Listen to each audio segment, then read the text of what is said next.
அஸ்ஸலாமு அலைக்கும். ஸோ நம்ம போன கிளாஸ்ல தொண்டமானாறு ஃபர்ஸ்ட் டேர்முக்குரிய முதல் 12 கேள்விகளையும் அதே போல 25வது கேள்வியையும் பார்த்திருந்தோம். ரைட். அந்த வகையில இப்பொழுது 13வது கேள்வியிலிருந்து தொடங்கலாம். ஸோ 13வது கேள்வி எடுத்துக்கொள்வோம். 13வது கேள்வி. ஸோ 13வது கேள்வி ஒரு கூற்று கேள்வி. 13வது கேள்வி ஒரு கூற்று கேள்வியாக அமைஞ்சிருக்குது. ஸோ முதலாவது கூற்று கேள்விகள் என்ற உடனேயே சில பேருக்கு ஒரு பயம் ஒன்று இருக்கு. புரிஞ்சு கொள்ளுங்க, நம்ம தியரிய தெளிவாக படிச்சு அங்க சொல்லப்பட்ட வசனங்களை சரியாக கிரகித்தால் கூற்று கேள்விகள் கடினமான கேள்விகளே இல்லை. ரைட். தியரிய தெளிவா படிச்சு சொல்லப்படுற வசனங்களை சரிவர கிரகித்து நாம செய்வோமா இருந்தால் அது ஒரு கஷ்டமான கேள்விகளாகவே இருக்க போறது இல்லை. சரி, பாப்போம் எது கஷ்டமான கேள்வியாண்டு. வழித்தடை உள்ள இடத்தில் மேல் நோக்கி எறியப்பட்ட துணிக்கைக்கான பின்வரும் கூற்றுக்களை கருதுக. வழித்தடை உள்ள இடத்தில் மேல் நோக்கி எறியப்பட்ட ஒரு துணிக்கைக்கான பின்வரும் கூற்றுக்களை கருதுக. ஸோ வழித்தடைய புறக்கணிக்கல. வளமையா பாத்தீங்கன்னா நிலைக்குத்தா மேல் நோக்கி எறியக்குள்ள நம்ம வழித்தடைய புறக்கணிப்போம். புறக்கணிக்க என்ன சொல்லுவோம்டா, இங்கிருந்து என்ன வேகத்துல எறிகிறோமோ அதே பருமனோட கீழுக்கு தரையடையும், மேலுக்கு போற நேரமும் கீழுக்கு வர நேரமும் சமனாரிக்கும். இப்படியெல்லாம் வழித்தடைய புறக்கணிச்சா நாம சில விடயங்களை பயன்படுத்துவோம். ஆனா இங்க வழித்தடைய புறக்கணிக்கல, தரையிலிருந்து நிலைக்குத்தா ஒரு பொருளை எறிகிறாங்க. நான் அதை V1 என்று எடுத்துக்கொள்றேனே. இப்படி நிலைக்குத்தா ஒரு பொருளை மேல் நோக்கி எறியும் போது இவர் இப்படியே மேல் நோக்கி பயணித்து அதி உயர் புள்ளியை அடைவாரு. அப்ப அங்க வேகம் 0. திருப்பி அங்கிருந்து கீழ் நோக்கி ஆர்முடுகளோட இயங்கிக் கொண்டு வருவாரு. சரியான, கீழ் நோக்கி இவர் ஆர்முடுகளோட அப்படியே இயங்கிக் கொண்டு வருவாரு. சரியான, எப்படி ஆர்முடுகளோட இயங்கிக் கொண்டு வந்து தரையை அடிப்பாரு. ஸோ தரையை அடிக்கிற வேகத்தை நாம V2 சொல்லுவோம். ரைட். இதுல இவர் மேல் நோக்கி போகக்குள்ள, நம் மேல் நோக்கி இந்த பொருள் எறிகிறோம், மேல் நோக்கி போகக்குள்ள இந்த பொருள் மீது தொழிற்படுகின்ற வழித்தடையை எடுத்து மாறுந்தார். உங்களுக்கு தெரியும், இங்க பொதுவா எப்பயுமே எம்ஜிங்கிற விச தொழிற்படும். ஆனால் இப்ப இவர் வழிக்குள்ள எறியப்படுவது வழித்தடையை நாம புறக்கணிக்கல் என்றால், நாம ஒரு பொருளை மேல் நோக்கி எறிகிறோம்னால் வழித்தடை கீழ் நோக்கி தொழிற்படும். அதாவது எப்பொழுதுமே வழித்தடை இயக்க திசைக்கு எதிர் திசையில தான் தொழிற்படும். உதாரணமா நீங்க பைக்ல இந்த திசையில ஓடினா வழித்தடை அதுக்கு எதிர் திசை இப்படி தொழிற்படும். அதே பைக்கை திருப்பிக்கிட்டு இப்படி ஓடினீங்க என்றால் இப்ப வழித்தடை நீங்க இந்த திசையில ஓடக்குள்ள வழித்தடை அதுக்கு எதிர் திசையில இருக்கு. சோ மொத்தத்துல இயக்க திசைக்கு எதிர் திசைங்கிறது வழித்தடைக்கு எழுதப்படாத ஒரு நிபந்தனை. ரைட். எப்பயுமே வழித்தடை இயக்க திசைக்கு எதிர் திசையில் இருக்கு. வழித்தடை வேகத்தின வர்க்கத்துக்கு நேர் விகித சமனா இருக்கு. இதெல்லாம் வழித்தடை தொடர்பா. வழித்தடை பரப்புக்கும் நேர் விகித சமனா இருக்கு. இப்ப பரப்பு கூட இருந்தா அது எதிர்க்கிற பரப்பு கூட இருந்தா வழித்தடை கூட இருக்கு. வேகம் கூட இருந்தா வேகத்தின வர்க்கத்தால வழித்தடை கூடும். வேகம் கூட கூட வழித்தடை கூடும். ஒரு பொருள் ஓய்வில் இருந்தா வழித்தடை தொழிற்படாது. நாம் சொல்றது எல்லாமே எப்படிப்பட்ட வலிக்கின்றால் நிலையான வலிக்கு, ஓய்வில் இருக்கிற வலிக்கு. அப்ப ஓய்வில் இருக்கிற ஒரு வலிக்குள்ள நாம இயங்கக்குள்ள தொழிற்படுற வழித்தடையை பத்தி பேசுறோம். எனவே இங்கிருந்து மேல் நோக்கி நாம எறியக்குள்ள வழித்தடையால் வழங்கப்படுற விச கீழ் நோக்கி இருக்கு. அப்ப கீழ் நோக்கி நிறையும் தொழிற்படும், வழித்தடையும் தொழிற்படும். சரியா? அப்ப எதிர் திசை, இயக்க திசைக்கு எதிர் திசையில 2 விசைகள் தொழிற்படுவது. எனவே இது நன்றாக அமர்முடுகும். இதுல அமர்முடுகள் பெருசா இருக்கும். வளமையா மேல் நோக்கி எரியக்குள்ள அமர்முடுகள் ஜியா இருக்கும். ஏன்? எம்ஜிங்கிற விசை தொழிற்படுறதால அமர்முடுகள் ஜியா இருக்கு. இவர் மேல் நோக்கி எரியக்குள்ள வழித்தடையும் கீழ் நோக்கி தொழிற்படுறதால இப்ப அமர்முடுகள் ஜியை விட பெரிய பருமனா இருக்கும். இப்ப அமர்முடுகள் எப்படி இருக்கும்? இவர் அமர்முடுகுவாரு, அதுல பருமன் ஜியை விட பெருசா இருக்கும். ஏன்னா எம்ஜியோட வழித்தடை கீழ் நோக்கி தொழிற்படும். அதே இது இவர் கீழுக்கு வரக்குள்ள இந்த பொருள் கீழுக்கு வந்து கொண்டிருக்கிறது. வரும்போது எம்ஜிங்கிற விசை கீழ் நோக்கி தொழிற்படும், வழித்தடை கீழ் நோக்கி இயங்கினால் வழித்தடை மேல் நோக்கி தொழிற்படும். சோ இந்த டைம்ல பாத்தீங்களா இருந்தால் எம்ஜிங்கிற விசை கீழ் நோக்கி வழித்தடை மேல் நோக்கி தொழிற்படுவது என்றால் பாருங்க, வழித்தடை இல்லைண்டா இவர் ஆர்முடுகள் கீழ் நோக்கி ஜி. இப்ப வழித்தடை இருக்கிறதால கீழ்நோக்கி விசை mg மட்டும் இருந்தா ஆறுமுடுகள் கீழ்நோக்கி g. கீழ்நோக்கி mg இருக்கக்குள்ள மேல் நோக்கி வழித்தட தொழிற்படுறதால இப்ப ஆறுமுடுகள் வழி புவியீர்ப்பு ஆறுமுடுகளை விட சிறியதா இருக்கும். என்னுடைய கீழ் நோக்கி எம்ஜிங்கிற விசை தொழிற்பட்டா ஆறுமுடுகள் ஜியா இருக்கு. இப்ப கீழ் நோக்கி ஒரு விசை இருக்கக்குள்ள அதை எதிர்க்கிற மாதிரி ஒரு விசையா வழித்தட தொழிற்படுவது. அப்ப விளையுளான விச குறையுது. கீழ் நோக்கி விளையுளான விச குறையுது. அப்ப ஆறுமுடுகள் ஜியை விட குறைவா இருக்கு. அப்ப மேலுக்கு போகக்குள்ள அமர்முடுகள் ஜியை விட பெரிசா இருக்கும். கீழுக்கு வரக்குள்ள ஆறுமுடுகள் ஜியை விட சிறிசா இருக்கும். இதை நீங்க புரிஞ்சு கொள்ளணும். ரைட். இப்ப விடயத்துக்கு வருவோமே. நம்ம முதலாவது கூற்றுக்கு இப்பதான் வாரம். கூற்று துணிக்கை கையை விட்டு மேல் நோக்கி செல்லும் போது உள்ள கதியிலும் பார்க்க கையை திரும்பி அடையும் போது உள்ள கதி சிறிதாகும். சோ மேல் நோக்கி எரியப்பட்ட போதுள்ள கதியை விட கீழ் நோக்கி வந்து சேருகின்ற கதி சிறியது அப்படின்னு சொல்றாங்க. சரியா பிள்ளையா? இது ரொம்ப சிம்பிளா டீல் பண்ற ஒரு விஷயம். அதாவது நீங்க மேல் நோக்கி எரியக்குள்ள இவர இயக்க சக்தி, இதுல திணிவை எம் எடுத்துக்கொள்வோமே, இயக்க சக்தி ½ m v1 வர்க்கம். இது தரைய வந்து அடையக்குள்ள இயக்க சக்தி ½ m v2 வர்க்கம். சோ இந்த ஆரம்பத்தில் இருக்கிற இயக்க சக்தியும் தரைய வந்து அடையக்குள்ள இருக்கிற இயக்க சக்தியும் சமனா இருக்காது இல்லையா? ஏன்? இதை நீங்க வழித்தடைக்குள்ள எறிஞ்சதால இந்த பொருள் தந்த சக்தியில கொஞ்சம் சக்திய வழிக்கு இழந்திருக்கு. எனவே எறியப்பட்ட ஆரம்பத்தில் இருக்கிற அந்த சக்தியை விட தரைய வந்து அடையக்குள்ள இருக்கிற சக்தி சிறியது. எனவே ½ mv1 வர்க்கம்ங்கிற ஆரம்ப இயக்க சக்தி தரைய வந்து அடையும் போது இருக்கிற இறுதி இயக்க சக்தி ½ mv2 வர்க்கத்தோட ஒப்பிட்டீங்கன்னா ஆரம்ப சக்தியை விட இறுதி சக்தி சிறியது. எனவே ½ mv1 வர்க்கம் v2 வர்க்கத்தின் படி v1 விட v2 சிறியது. அப்ப தரைய வந்து அடையக்குள்ள வேகம் சிறியதாக இருக்கு. ரொம்ப சிம்பிளான விடயம் இல்லையா? ஆரம்ப இயக்க சக்தியை விட இறுதி இயக்க சக்தி நிச்சயமா சிறியது. வழித்தடைக்கு அந்த பொருள் சக்தியை இழந்திருக்கும். அதனால ஆரம்ப இயக்க சக்தியை விட இறுதி இயக்க சக்தி சிறியதா? அப்ப ஆரம்ப வேகத்தை விட தரைய வந்து அடைகிற வேகம் சிறியது. இதே இது வழித்தடை இல்லாட்டி சக்தி இழப்பங்க இல்லை. அப்ப ஆரம்ப இயக்க சக்தியும் இறுதி இயக்க சக்தியும் சமனா இருக்கு. அப்ப ஆரம்ப வேகமும் இறுதி வேகமும் சமனா இருக்கு வழித்தடை இல்லாட்டி. ரைட். அப்ப கூற்று சரியான ஒரு கூற்று. அடுத்து பி கூற்றுக்கு வருவோம். துணிக்கை மேல் நோக்கி செல்ல எடுத்த நேரம் துணிக்கை திரும்பி கையை அடைவதற்கு எடுத்த நேரத்திலும் சிறியதாகும். மேலுக்கு போக எடுத்த நேரம் கீழுக்கு வர எடுத்த நேரத்தை விட சிறியது அப்படின்னு சொல்றாங்க. கவனிங்க, இவர் மேலுக்கு போன இடப்பெயர்ச்சிட பருமனு அங்கிருந்து கீழுக்கு வந்த இடப்பெயர்ச்சிட பருமனும் சமந்தானே. ஏன்? இங்கிருந்து இதுவரைக்கும் போறாரு, அதே உயரம் தான் திருப்பி கீழுக்கு வராரு. சோ இடப்பெயர்ச்சி சமன். மேலுக்கு போன இடப்பெயர்ச்சிட பருமனும் கீழுக்கு வந்த இடப்பெயர்ச்சிட பருமனும் சமன். விஷயம் என்னென்றால் இங்கிருந்து மேலுக்கு போக எடுத்த நேரம் இங்கிருந்து கீழுக்கு வர எடுத்த நேரத்தை விட சிறியதுன்னு சொல்றாங்க. யோசித்து பாருங்க. மேல் நோக்கி போகக்குள்ள இவர் அமர்முடுகள் ஜியை விட பெருசா இருக்கு. அப்ப ஃபாஸ்டா அமர்முடுகுவாரு. ரைட். அதாவது அமர்முடுகள் ரொம்ப பெரிதா இருக்கு. கீழுக்கு வரக்குள்ள ஆறுமுடுகள் சிறுசா இருக்கு. அப்ப மெதுவா தான் ஆறுமுடுகி கொண்டு வருவார். யோசித்து பாருங்க. ஒரு குறிப்பிட்ட டிஸ்டன்ஸுக்கு நீங்க டிராவல் பண்ணணும். நீங்க ஃபாஸ்டா அமர்முடுகினாலோ ஃபாஸ்டா ஆறுமுடுகினாலோ உங்களுக்கு எடுக்கிற டைம் எப்படி இருக்குன்னா சின்னதா இருக்கு. ரைட்.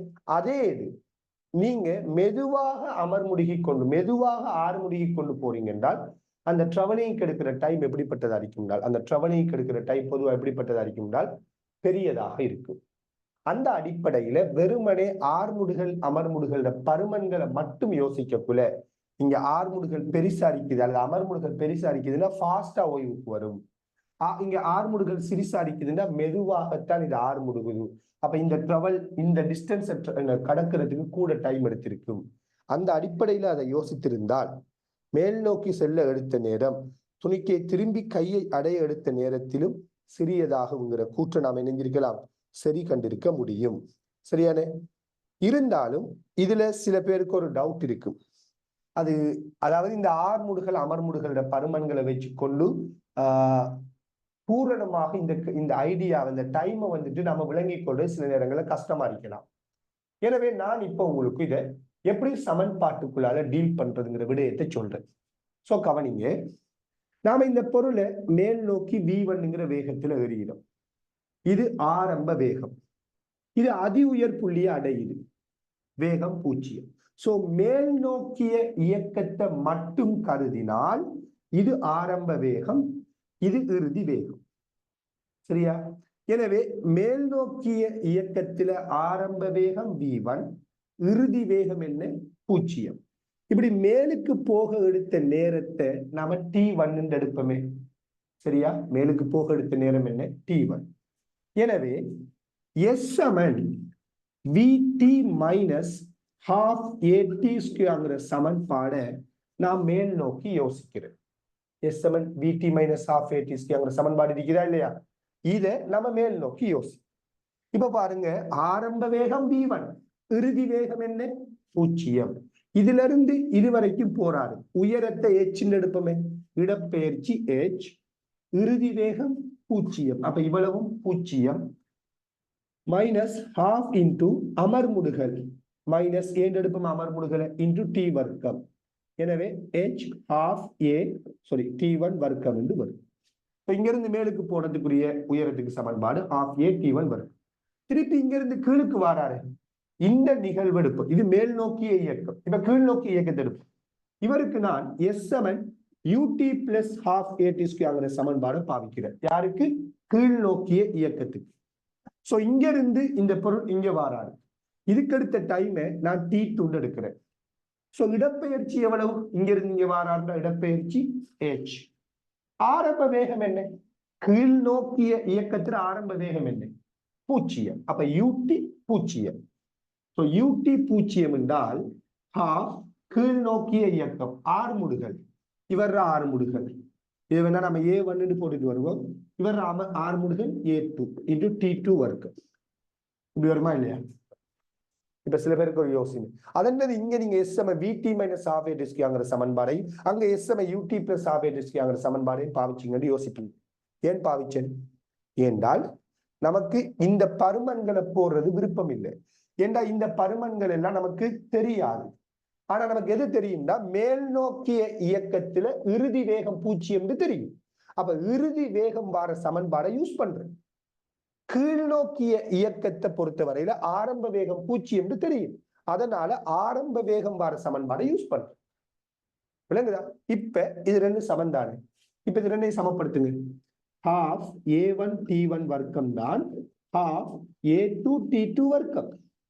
இப்ப உங்களுக்கு தெரியும், இந்த ஆர்முடுகளோட பருமனை விட இந்த அமர்முடுகளோட பருமன் இந்த ஆர்முடுகளோட பருமனை விட இந்த அமர்முடுகளோட பருமன் பெரிசு. சோ A1 A2 விட பெரிசு. சோ இது பெரிசா இருக்குது என்றால் டைம் சிறுசா இருக்கிறது. இது சிறுசா இருக்குது என்றால் இதுக்குரிய டைம் பெருசா இருக்கிறது. அப்படிதான் இதுவும் சமப்படுத்தப்படுவதுண்டா, நீங்க பெருக்கப்படுற ஒரு பருமன் பெருசா இருந்தா மற்ற பருமன் எப்படி இருக்கு? சின்னதா இருக்கு. சோ T1 T2 விட சிறியது. சோ மேலுக்கு போக எடுத்த நேரம் சிறியது. இப்படித்தான் இதை நம்ம நிறுவுறா. சோ அதைத்தான் நான் சிம்பிளா என்ன சொன்னா, நீங்க அமர்முடுகள் பெருசா அடிக்குதுன்னா டைம் குறைய எடுக்கும், ஆர்முடுகள் சிறுசா அடிக்குதுன்னா டைம் கூட எடுக்கும் சிம்பிளா சொன்னோம். விலங்குதா எப்படி நிறுவுறோம்னு சொல்லி இதுவும் நீங்க தெரிஞ்சிருக்கணும்.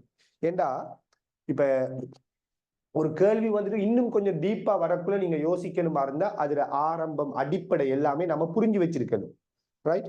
அந்த வகையில இதுல நிறுவலை நம்ம எப்படி கொண்டு வரோம், இது இதை விட பெருசுங்கிறத நம்ம எப்படி நிறுவுறோம், இதை கட்டாயம் நீங்க தெரிஞ்சு வச்சுக்கொள்ளுங்க. சரியானே? இதுதான் ப்ராப்பரான வே நீங்க புரிஞ்சு கொள்றதுக்கான. அப்ப விளங்கிருக்கும் நினைக்கிறேன். ரெண்டு சமன்பாடையும் ரெண்டு மேல் நோக்கிய இயக்கத்துக்கும் கீழ் நோக்கிய இயக்கத்துக்கும் பாவிச்சிங்களா இருந்தா வரும். சோ இதுல யாருக்கும் டவுட் எதுவும் இருந்தால் நம்முடைய டவுட்டுக்குரிய வாட்ஸ்அப் நம்பருக்கு என்ன செய்யுங்க, மெசேஜ் போட்டு கொள்ளுங்க. சரியா? ஓகே. இப்ப நாம அடுத்த கேள்விக்குள்ள வரலாம். சி கூற்றுக்குள்ள வரலாம். வழித்தடை அற்ற போது துணிக்கை. அப்ப பி கூற்றும் சரி இல்லையா? வழித்தடை அற்ற போது துணிக்கை அதி உயர் உயரம் அடைவதற்கு எடுக்கும் நேரம் வழித்தடை உள்ள போது அதி உயர் உயரம் அடைவதற்கு எடுக்கும் நேரத்திலும் பெரியதாகும். சிம்பிளான விஷயம் தான். இப்ப மேல் நோக்கி V1ங்கிற வேகத்துல எறியறீங்க. வழித்தடை இல்லைன்னு வச்சுக்கொள்ளுங்க. வழித்தடை இல்லை. வழித்தடை இல்லைன்னா நடக்கும்? மேல் நோக்கி இவர் அமர்முடுகுவார். ஜீங்கிற அமர்முடுகளோட போயிருப்பார். வழித்தடை இல்லைண்டா ஜீங்கிற அமர்முடுகளோட போயிருப்பார். அப்படியே போய் ஓய்வுக்கு வருவார். திருப்பி அதே வேகத்தோட தான் எறியறீங்க. ஆனா இப்ப அமர்முடுகள் பெருசா இருக்குது. அப்ப அமர்முடுகள் பெருசா இருக்குதுண்டா ஜீங்கிற அமர்முடுகளை விட வழித்தடை அரிக்கக்குள்ள அமர்முடுகள் பெருசு தானே. அப்ப அமர்முடுகள் பெருசா இருந்தா இதோட வேகம் ஃபாஸ்டா குறையும். அப்ப விரைவா ஓய்வுக்கு வரும். இல்லைங்க சொல்றேன்.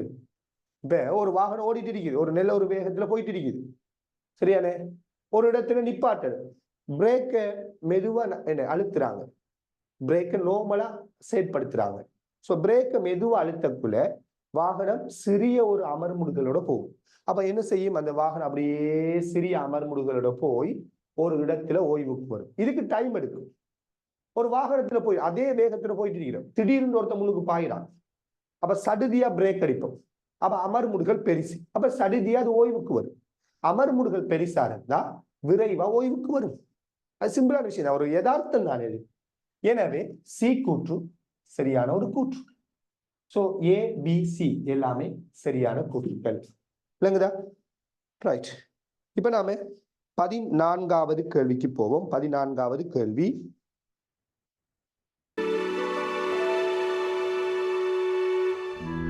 அப்ப இந்த கேள்வி பொருத்தமான விட 4வது எல்லாமே சரியான கூற்றுக்கள். 14வது கேள்வி. விசை இணைகரத்துல ஒரு பரிசோதனை அமைப்பை காட்டியிருக்கிறாங்க.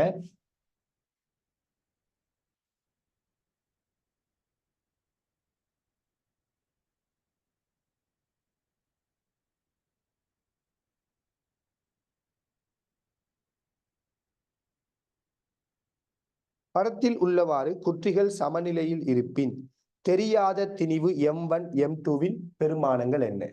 சோ M1 M2 பருமன்கள் என்ன அப்படின்னு கேட்டிருக்கிறாங்க. சோ பாருங்க, இதே மாதிரி ஒரு கேள்வி, அதாவது அந்த 3 விசைகளோட அமைப்பை வச்சு ஒரு கேள்வி நாம் ஏற்கனவே எத்தனாவது 11வது கேள்வியாகவும் பார்த்து வச்சிருக்கிறோம். அதாவது இந்த தொகுதி சமநிலையில இருக்குது அப்படின்னால் நான் இந்த புள்ளியில தொழிற்படுற விசைகள் எடுக்கிறேன். என்னென்ன வரும்? ஒன்று இதுல நிறை M2G வரும். அடுத்தது இந்த இழையால வழங்கப்படுற இழு விசை. இது எவ்வளவு அறிக்க போகுது? இது 12 கிலோகிராம் திணிவுண்டால் 120 நியூட்டன் இழுவை.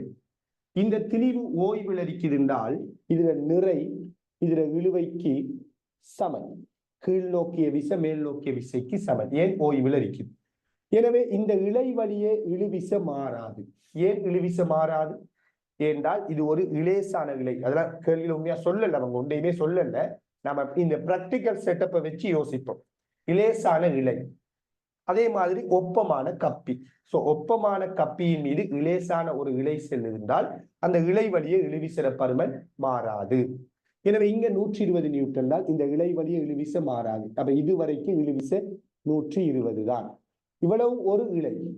இடையில இங்க ஒரு திணிவை கட்டி தொங்க விட்டுட்டாங்க. அதனால இந்த பக்கம் அதே இழுவரிக்குமான்னு சொல்லி கேட்டுறல. ஏன்னா இங்க ஒரு திணிவை கட்டி இந்த இழையில ஒரு தாக்கத்தை ஒரு பாதிப்பை நம்ம ஏற்படுத்திட்டோம். சோ இது வரைக்கும் தான் பாதிப்பு இல்லை. அப்ப இதுல இருந்து இது வரைக்கும் ஒரே இழுவை. அதே மாதிரி இதுல இருந்து இது வரைக்கும் ஒரே இழுவை. புரியாத? இதுல இழுவை என்ன வரும்? M1G சமநிலையில் இருக்கிறதுனா இழுவையும் என்னதான்? M1G தான். அப்ப இந்த இழை வழியே இழுவிசை மாறாது. அப்ப இங்க இழுவிசை M1G வரும். இதான் நீங்க தொழிற்படுற விசைகள். இப்ப சிம்பிளான ஒரு விஷயம். இதெல்லாம் இப்ப நான் எழுதியிருக்கிற இவ்வளவு விஷயமும் நீங்க என்ன வெறுமனே ஒரு 10 செகண்ட்ல ஒரு 5 செகண்ட் போதும் நினைக்கிறேன் இல்லையா? ஒரு கேள்வியை வாசித்தா இது 120 அது 120, இது M1G இது M1Gங்கிறத கண்டுபிடிக்கிறது அவ்வளவு பெரிய விஷயம் இல்லை. இப்ப நம்ம சமநிலையில் இருக்குதுன்னா உங்களுக்கு தெரியும் விளையுள் விசை பூச்சியம். விளையுள் விசை பூச்சியம்னா எந்த திசையில விசைகளை பிரிச்சாலும் விளையுள் விசை பூச்சியமா தான் இருக்கும். எனவே நான் முதலாவது இந்த விசைகளை கிடையா பிரிக்கிறேன். ஏன் கிடையா பிரிக்கிறேன்டா M1 கண்டுபிடிக்கிறதுக்காக. சோ M1 கிடையா பிரிச்சால் என்ன வரும்? விசை M1G. நிலைக்குத்தோடு அமைக்கிற கோணம் 30 பாகை. எனவே கோணத்தின் பக்கம் பிரிச்சா cos 30, எதிர்பக்கம் பிரிச்சா sin 30. அப்ப இந்த விசையிட கிடைக்கூறு M1G sin 30. அதே மாதிரி இந்த பக்கம் 120 நியூட்டன் விசை தொழிற்படும். இந்த விசையிட நிலைக்குத்து கூறு கோணத்தின் பக்கம் பிரிச்சா cos 60. நம்ம அடிக்கடி இப்படியான கேள்விகள்லாம் நம்முடைய ப்ரொஜெக்ட்ல பார்த்துக்கிட்டு இருக்கிறோம் இல்லையா? நம்ம எவ்வளவு கேள்விகள் இந்த விசைகளை பிரிக்கிற விஷயங்கள்லாம் பார்த்திருக்கிறோம். அப்ப 120 கோணத்தின் பக்கம் பிரிச்சா cos 60, எதிர்பக்கம் பிரிச்சா 120 sin 60 வரும். எனவே இது சமநிலையில் இருக்குதுண்டா இடப்பக்கமான விசை வலப்பக்கமான விசைக்கு சமம். அதாவது M1G sin 30 120 sin 60க்கு சமம். சரியா? எனவே பாருங்க M1G G வேண்டா 10 போடலாம். sin 30 அரை 120 sin 60 √3/2. So 2 கேன்சல் ஆகும். இந்த 10 இந்த 10 வெட்டலாம். So M1 சமன் 12 வர்க்கமூலம் 3 கிலோகிராம். இடப்பக்கமான விசையை வலப்பக்கமான விசைக்கு சமப்படுத்தினா M1 வரும் 12 வர்க்கமூலம் 3. சரியா? இப்ப 12 வர்க்கமூலம் 3 வார விடைகள் எத்தனை இருக்குது? M1க்கு 12 வர்க்கமூலம் 3 வார விடைகள். நம்ம எடுத்தெடுப்புல திருப்பி M2 கண்டுபிடிக்கிறதுக்கு போகக்கூடாது. Time waste ஆக்காதீங்க. ஸோ இதுவே இப்படி எழுதி செய்யறது என்ன பொறுத்த வரைக்கும் டைம் வேஸ்ட் சொல்லுவோம். ஃபாஸ்டா மனதாலே செய்யலாம். எனிவே எழுதுங்கிற மிஸ்டேக் வந்து ஃபீல் பண்ணினீங்கன்னா எழுதி செய்யுங்க. அப்ப M1 வந்துகிட்டு என்ன 12 வர்க்கமூலம் 3. ஸோ இதை தரக்கூடிய விடைகள் 4வது 5வது. இப்ப இந்த 4வது விடையிலையும் 5வது விடையிலையும் 12 வர்க்கமூலம் 3 இருக்கிட்டானே. இதுல மத்த விட என்ன? M2 பருமன் என்ன? ஒன்றுல 24, அடுத்ததுல 12. யோசித்து பாருங்க.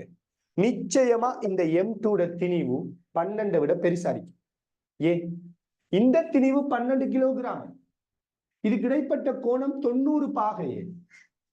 இதுக்கு இடைப்பட்ட கோணம் 90 பாகையா இருக்குது. ரைட்? இது 12 கிலோகிராமா இருக்குது.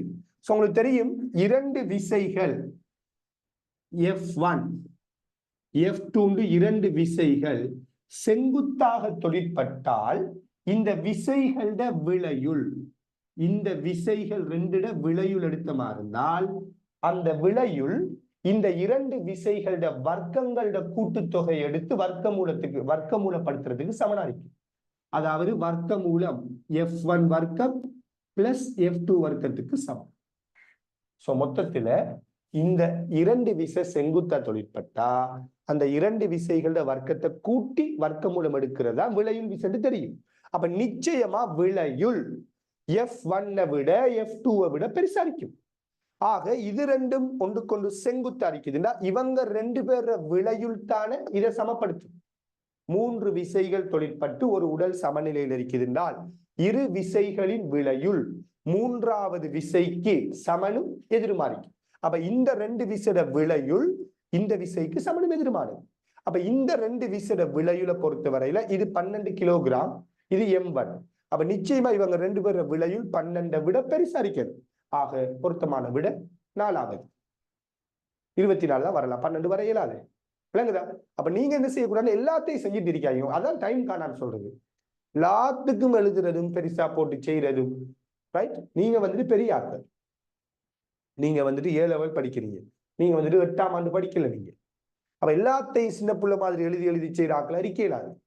ஸ்காலர்ஷிப் பிள்ளைகள் தான் என்ன செய்யும்? படம் எல்லாத்துக்கும் எழுதி அப்படி அவசியம் செய்யலாது. நம்ம வந்துட்டு என்ன செய்யணும்? நம்மளோட டைமை எவ்வளவுக்கு சேவ் பண்ணிடுமோ அவ்வளவுக்கு சேவ் பண்ணுங்க.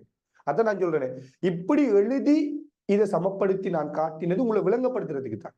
நீங்க உண்மையா கேள்வி செய்யக்குள்ள கூட இதையும் 7 வரைக்கும் மனதால செய்ய இயலுமான்னு பாருங்க. மிஸ்டேக் இல்லாம செய்யுங்க. அது முக்கியம். மனதால செய்யறோம் மிஸ் பண்றேன் மிஸ்டேக் இல்லாம மிஸ் பண்ணுவோம்னு ஃபீல் பண்ணி தான் எழுதுங்க.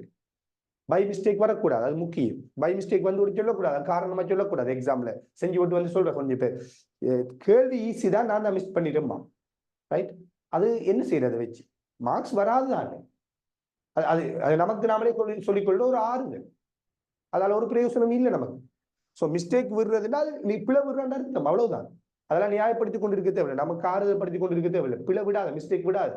எல்லாரும் அப்படிதான் பிழை விடுறா. எல்லாரும் தெரியாம பிழை விடல. தெரியாமலே பிழை விட்டாக்க கொஞ்சம் பேருதான். எப்படி? அதாவது தெரியாம என்னண்டே சரியா செய்யறதுக்கு அப்படி விடுறதை விட இப்படி அவசரத்துல அல்லது வந்துகிட்டு பிழையாக வாசிக்கிறதுல ஒரு விஷயத்தை கிரகிக்கிறதுல இப்படி மிஸ் பண்றாங்க தான் கூட. அந்த மிஸ்டேக்கை செஞ்சுட்டு வந்து போட்டு நம்மளை திருப்திப்படுத்துற வேலையில அந்த மிஸ்டேக்கை விட்டோம். அதை தவிர்க்கணும். அதை பத்தி யோசிங்க. அதை வந்துட்டு திருப்திப்படுத்த அதை வச்சு என்ன செய்வானா உங்களை நீங்களே திருப்திப்படுத்திக் கொள்ள வானா. ரைட். அப்ப இதை விட வந்துட்டு வரும் 4வது வரும். நீங்க செஞ்சு பார்க்க கூடாது. M2 திணிவு என்னன்னு M2 திணிவு என்னன்னு நீங்க செஞ்சு பார்த்துருந்தீங்கன்னா நீங்க MCQ கேள்வியை அணுக பழகல் என்று அர்த்தம். ரைட். எனிவே இப்ப நாம M2 திணிவை உங்களுக்கு செஞ்சு காட்டுறேன். எப்படி? இப்ப நமக்கு தெரியுமே இது 12 கிலோகிராம். விசைய விடுங்களை 12 கிலோகிராம் எடுப்பமே. இது 12 கிலோகிராம். இது M1G. அப்ப M1 எவ்வளவு? 12 வர்க்கமூலம் 3. அப்ப 1 12 அடுத்தது 12 வர்க்கமூலம் 3. அப்ப விளைவுல காட்டுறதுக்கு என்ன செய்யும்? இது 2 வர்க்கத்தை கூட்டி வர்க்கமூலம் எடுக்கணும். அப்ப 12 வர்க்கம் பிளஸ் 12 வர்க்கமூலம் 3 வர்க்கம். இந்த 2 விசைகள விளைவுல காணப்போறோம். செங்குத்தா இருக்கிறதால வர்க்கத்தை கூட்டி வர்க்கமூலம் எடுக்கணும். எனவே 12 வர்க்கம் 12 வர்க்கமூலம் 3 வர்க்கம். 12 வர்க்கத்தை பொதுவா வெளியில் எடுத்தா 12 வரும். 1 வர்க்கம் 1 வர்க்கமூலம் 3க்கு வர்க்கமூலம் எடுத்த வர்க்கமூலம் 3 எடுத்த மாதிரி இருந்தால் 3 வரும். எனவே 12 3 ஒன்றையும் கூட்டினா 4 4க்கு வர்க்கமூலம் எடுத்தா 2 வரும். 12 தர 2 24 வரும். இப்படிதான் வரும். சோ 12 வர்க்கம் 12 வர்க்கமூலம் 3 வர்க்கம் என்ன செஞ்சிருக்கிறேன்? 12 வர்க்கத்தை வெளியில எடுத்துட்டேன். எடுத்தா 12 வரும். வர்க்கமூலத்துக்கு வெளியில வந்தா அப்ப 1 வரும். இங்க வர்க்கமூலம் 3 மட்டும்தான் அங்க இருக்குது. அப்ப வர்க்கமூலம் 3 வர்க்கம் 3 வரும். அப்ப 1 சக 3 4 வர்க்கமூலம் 4 என்ன 2. அப்ப 2 தர 12 24. சரி, இதான் விடை எடுத்த மெத்தட். அடுத்து 15வது கேள்வி.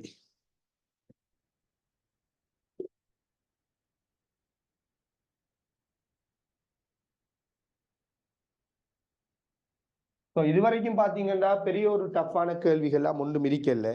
வேணும்னா நான் ஏற்கனவே சொன்ன மாதிரி அந்த 11வது கேள்வியில ஓரளவுக்கு நல்ல ஒரு ஐடியா ஒன்று இருந்துச்சுன்னு சொல்லலாம். அதே போல 13வது கூற்று கேள்வியே ஓரளவுக்கு நிதானமா செஞ்சிருக்கலாம். ஆனா 13வது கூற்று கேள்வி மாதிரி கேள்விகள் எக்ஸாம்ல அதுக்கு ரிலேட்டடான கேள்விகள்லாம் வந்திருக்குது.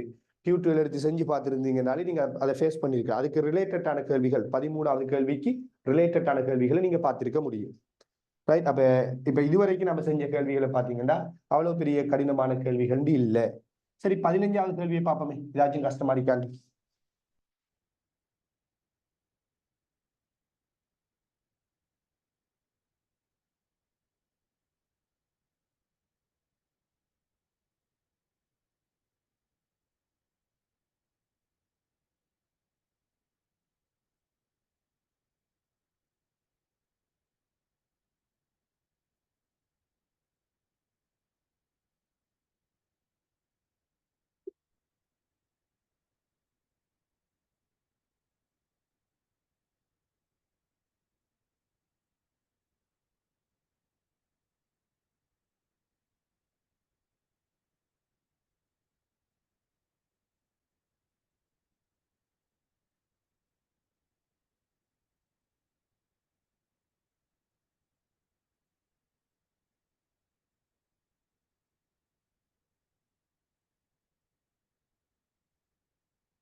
ஓகே, பாருங்க.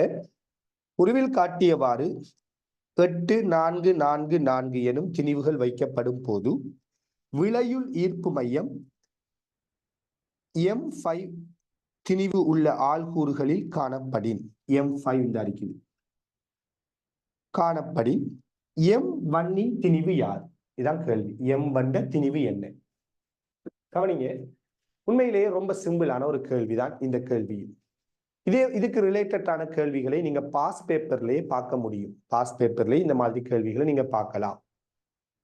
சோ முதலாவது, இவ்வளவு திணிவுகள்ல M1 திணிவு என்ன? இதான கேள்வி. இந்த 5 திணிவுகளோட ஈர்ப்பு மையம் எங்க இருக்குதாம்? சரியா, M5 இருக்கிற இடத்துல இருக்குது. சோ நமக்கு ஒரு தியரி தெரியும். ஒரு உடலுக்கு, ஒரு தொகுதிக்கு அதனுடைய ஈர்ப்பு மையத்தினூடான அச்சு பற்றி விளையுள் திருப்பம் 0. எப்படி? ஒரு உடல் தொகுதிக்கு ஈர்ப்பு மையம், அந்த உடல்ல ஈர்ப்பு மையம், அந்த தொகுதியில ஈர்ப்பு மையம் இருக்குதானே, அந்த தொகுதியில ஈர்ப்பு மையத்தினூடான அச்சு பற்றி விளையுள் திருப்பம் 0 இருக்கும். ஈர்ப்பு மையம் பற்றி திருப்பம் எடுத்தா விளையுள் திருப்பம் 0. எனவே நான் என்ன செய்ய போறேன்னால் நமக்கு இவர கிடை தூரங்கள் நிலைக்குத்து தூரங்கள்லாம் இந்த பொட்டியை அடிப்படையாக வச்சு இந்த பொக்ஸை அடிப்படையாக வச்சு நம்மளால என்ன செய்ய முடியும், கால்குலேட் பண்ண முடியும். எனவே நான் என்ன செய்யறேன்டால் இந்த தொகுதியில ஈர்ப்பு மையம் இந்த இடத்துல தானே இருக்குது. எனவே ஈர்ப்பு மையத்தினூடான ஒரு அச்சை யோசிக்கிறேன்.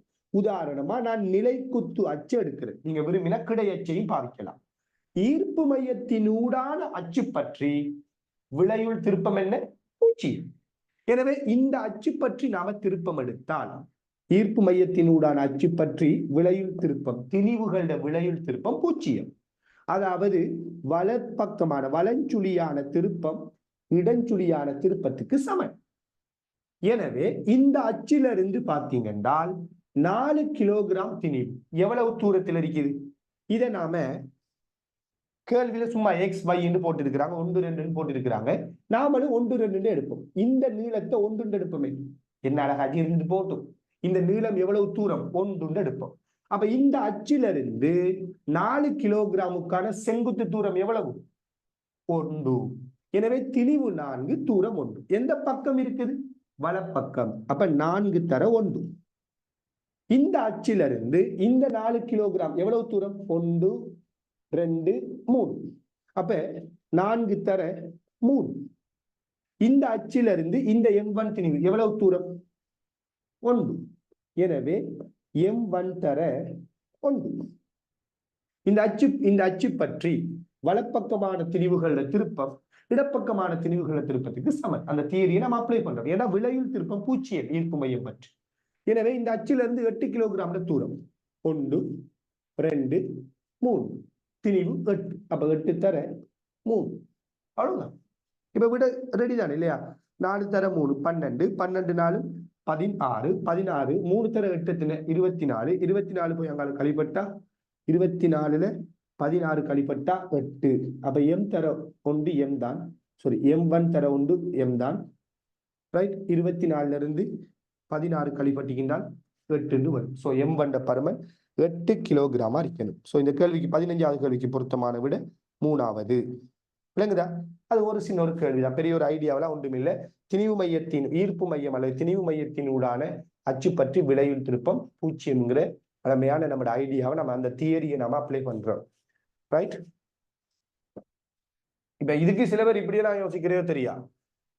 இந்த தூரத்திர விகிதம், இந்த திணிவுக்கு இந்த திணிவுக்குமான தூரத்திர விகிதம் எல்லாம் யோசித்தீங்கன்னா நீங்க எம்சிக்கு கேள்வி செய்யல, எஸ்ஏ கேள்வி செய்றீங்கன்னு அர்த்தம், ரைட். அப்படி செய்யக்கூடாது. திணிவுகள விகிதம் தூரத்திர விகிதத்துக்கு நேர்மாறுங்கிற ஐடியாவெல்லாம் பயன்படுத்துறல, அதுக்கு சில கேள்வி வரும். அந்த இடத்துல நீங்க பயன்படுத்துங்க. இதை நீங்க அப்படி செய்யக்கூடாது, ரைட். அப்படி செய்ய போனா இவங்க எவ்வளவு டைம் எடுக்கும் இல்லையா. இப்ப நீங்க அதை யோசிக்கணும். அது இது அச்சு பற்றி திருப்பத்தை வச்சு செய்யற ஒரு கேள்விதான்.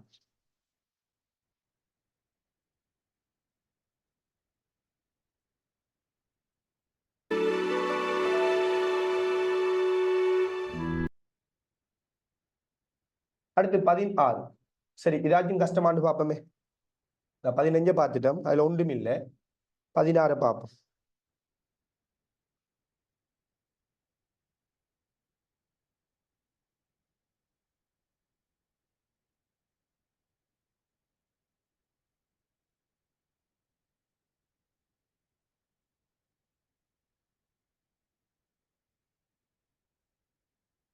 ஓகே. நேர்கோட்டு பாதையில் இயங்கும் வாகனம் ஒன்றின் வேக நேர வரைவு உருவில் காட்டப்பட்டுள்ளது எனின் பொருளின் சராசரி கதி யாது? சோ புரிஞ்சு கொள்ளுங்க, சராசரி கதி கேட்கிறாங்க, வேகம் கேட்கல, சரியா? சோ முதலாவது இந்த கேள்வியை சும்மா மனதாலே செய்யக்கூடிய ஒரு கேள்வி இது. எப்படி எல்லாம் யோசித்து பாருங்க. நான் மனதாலே செஞ்சு காட்டுறேன். இந்த முறை நான் எழுதாம, இந்த கேள்வியை எழுதாம என்ன செய்யறேன், மனதாலே செஞ்சு காட்டுறேன். பாருங்க, முதலாவது இந்த இடத்துல விங்கிற வேகம் இருக்குது, அப்படித்தானே? சோ இது ஒரு நேர்கோடு. இந்த 2 செகண்ட்ல 4ல இருந்து 6 தானே, இந்த 2 செகண்ட்ல 10ல இருந்து வேகம் 0க்கு வந்திருக்குது. ஒரு கண்டினியூவான ஒரு நேர்கோடுண்டா இந்த 2 செகண்ட்ல வேகம் 10ஆல மாறுதுண்டா அடுத்த 2 செகண்ட்லையும் வேகம் எவ்வளவால மாறும், 10ஆல மாறும். அப்ப இங்க இருந்து 2 செகண்ட்ல 10ஆல குறையுது, அடுத்த 2 செகண்ட்ல மைனஸ்ல 10ஆல கூடிருக்கு. அதாவது இந்த v எவ்வளவுண்டா 10 மைனஸ் 10 அவ்வளவுதான். இதை நீங்க முதலாவது கண்டுபிடிக்கலாம். இது ஒரு பெரிய விஷயமே இல்லை. ஏன்னா டைம் டிஃப்ரெண்ட் வந்து டைம் கேப் வந்துட்டு சமனாரிக்குது. இப்போ வெலோசிட்டியோட டிஃப்ரெண்ட் வேக வித்தியாசமும் சமனாரிக்கும். இது ஃபர்ஸ்ட்டுக்கு நம்ம சொல்ல முடியும். அடுத்த ஸ்டெப், இதுல பரப்பெல்லாம் நீங்க கஷ்டப்பட்டு கண்டுபிடிக்க வேணாம். அதை கூட டைமுக்கு வேஸ்ட். இது ஒரு சரிவகத்திர பரப்பு, முக்கோணிட பரப்பு, ஏன் நீங்க டைம் வேஸ்ட் ஆகுறீங்க? நல்லா கண்ணை திறந்து பாருங்க, நல்லா யோசித்து பாருங்க. இந்த இருக்கிற ஒரு பகுதி தான் சரியான இந்த இடத்துல இருந்திருக்கிறது. மனதால நீங்க யோசிக்கிறாங்க, இதே ரெண்டு இதே உயரம், இதே ரெண்டு இதே உயரம். அப்ப இந்த முக்கோணிய இங்க இருக்கிற மாதிரி யோசிங்க. அதே மாதிரி இந்த துண்டடுங்க, இந்த இருக்கிற பகுதி தான் இந்த இடத்துல இருக்கிற மாதிரி யோசிங்க. இந்த துண்டு இதே ரெண்டு இதே 10, இதே அகலம் 2 உயரம் 10. சோ இந்த துண்டை தூக்கி இந்த இடத்துல போடுங்க, இந்த துண்டை தூக்கி இந்த இடத்துல போடுங்க. போட்டீங்கன்னா இவரு ஒரு செவ்வகம். எப்படிப்பட்ட செவ்வகம்? உயரம் 10 அகலம் 6, உயரம் 10 அகலம் 6. அப்ப பரப்பு என்ன வருது? மொத்த பரப்பு என்ன வருது? இடப்பெயர்ச்சியை பார்க்க வேணாம், தூரத்தை தான் பார்க்கணும். பிளஸ் மைனஸ், மேலுக்கு இருந்தா பிளஸ் கீழுக்கு இருந்தா மைனஸ் யோசிக்க தேவையில்லை. நம்ம ஏற்கனவே ஒரு கேள்வியில சொல்லினேன், சரியானே? இப்படி பிளஸ் மைனஸ்ல நம்ம யோசிக்க தேவையில்லை. ஏன்னா சராசரி கதிதான் கேட்கிறாங்க. அப்ப தூரத்தை தான் யோசிக்கணும், பிளஸ் மைனஸ் வராது. அப்ப மொத்த பரப்பு எவ்வளவு? இந்த செவ்வகத்துல பரப்பு இந்த கீழுக்கு இருக்கிற முக்கோணியை தூக்கி இங்க மேலுக்கு அட்டாச் பண்ணிட்டு, சோ மேலுக்கு அட்டாச் பண்ணினதால இப்ப இது ஒரு செவ்வகம். இப்ப இந்த செவ்வகத்துல பரப்பு என்ன வரும்னு பாத்தீங்கன்னா உயரம் 10 அகலம் 6, அப்ப 60. மொத்த டைம் எவ்வளவு? இந்த முழு இயக்கத்துக்கு எடுத்த மொத்த டைம் எவ்வளவு? 10. சோ மொத்த தூரம் 60, பரப்பு தானே. அப்ப அகலம் உயரம், அப்ப பரப்பு 10 தர 6 60. அப்ப இதுல பரப்பு 60, அப்ப பயணித்த தூரம் 60. எவ்வளவு டைமுக்குள்ள இது உண்மையா நடந்தது? மொத்தமா டைம் எவ்வளவு உண்மையா? 10. அப்ப 60 10ஆல் பிரிச்சா 6 மீட்டர் பெர் செகண்ட். அப்ப இந்த கேள்வி பொருத்தமான விட 3வது. ரைட். அடுத்து அப்ப மனதாலே செய்யற கேள்வியா இல்லையா? சோ இது மனதால செய்ய வேண்டிய ஒரு கேள்வி. இதுக்கெல்லாம் நீங்க எழுதுறீங்கன்னா நீங்க இன்னும் பிசிக்ஸை பிடிக்கலன்னு அர்த்தம். ரைட். சோ நீங்க பிசிக்ஸ் இன்னும் ஒழுங்கா படிக்காதாக்கள் அர்த்தம். பிசிக்ஸ்ல ஒழுங்கா கேள்வி பிராக்டிஸ் பண்ணாதாக்கள் தான் அர்த்தம். 17க்கு வருவோம். ஏயின் கதி பியின் கதியிலும் 4 மடங்கு உயர்வு. ஏயும் பியும் மோதிய பின் ஒரு பொது வேகத்துடன் ஒருமிக்க செல்கின்றன. மோதுகை காரணமாக ஏயின் கதி 25 வீதத்தினால் குறைவடைகிறது. ஏயின் கதி 25 வீதத்தினால் குறைவடைகிறது எனின் ஸ்மால் எம்மின் கீழ் கேபிட்டல் எம்மின் விகிதம் யாதாக இருக்கும்?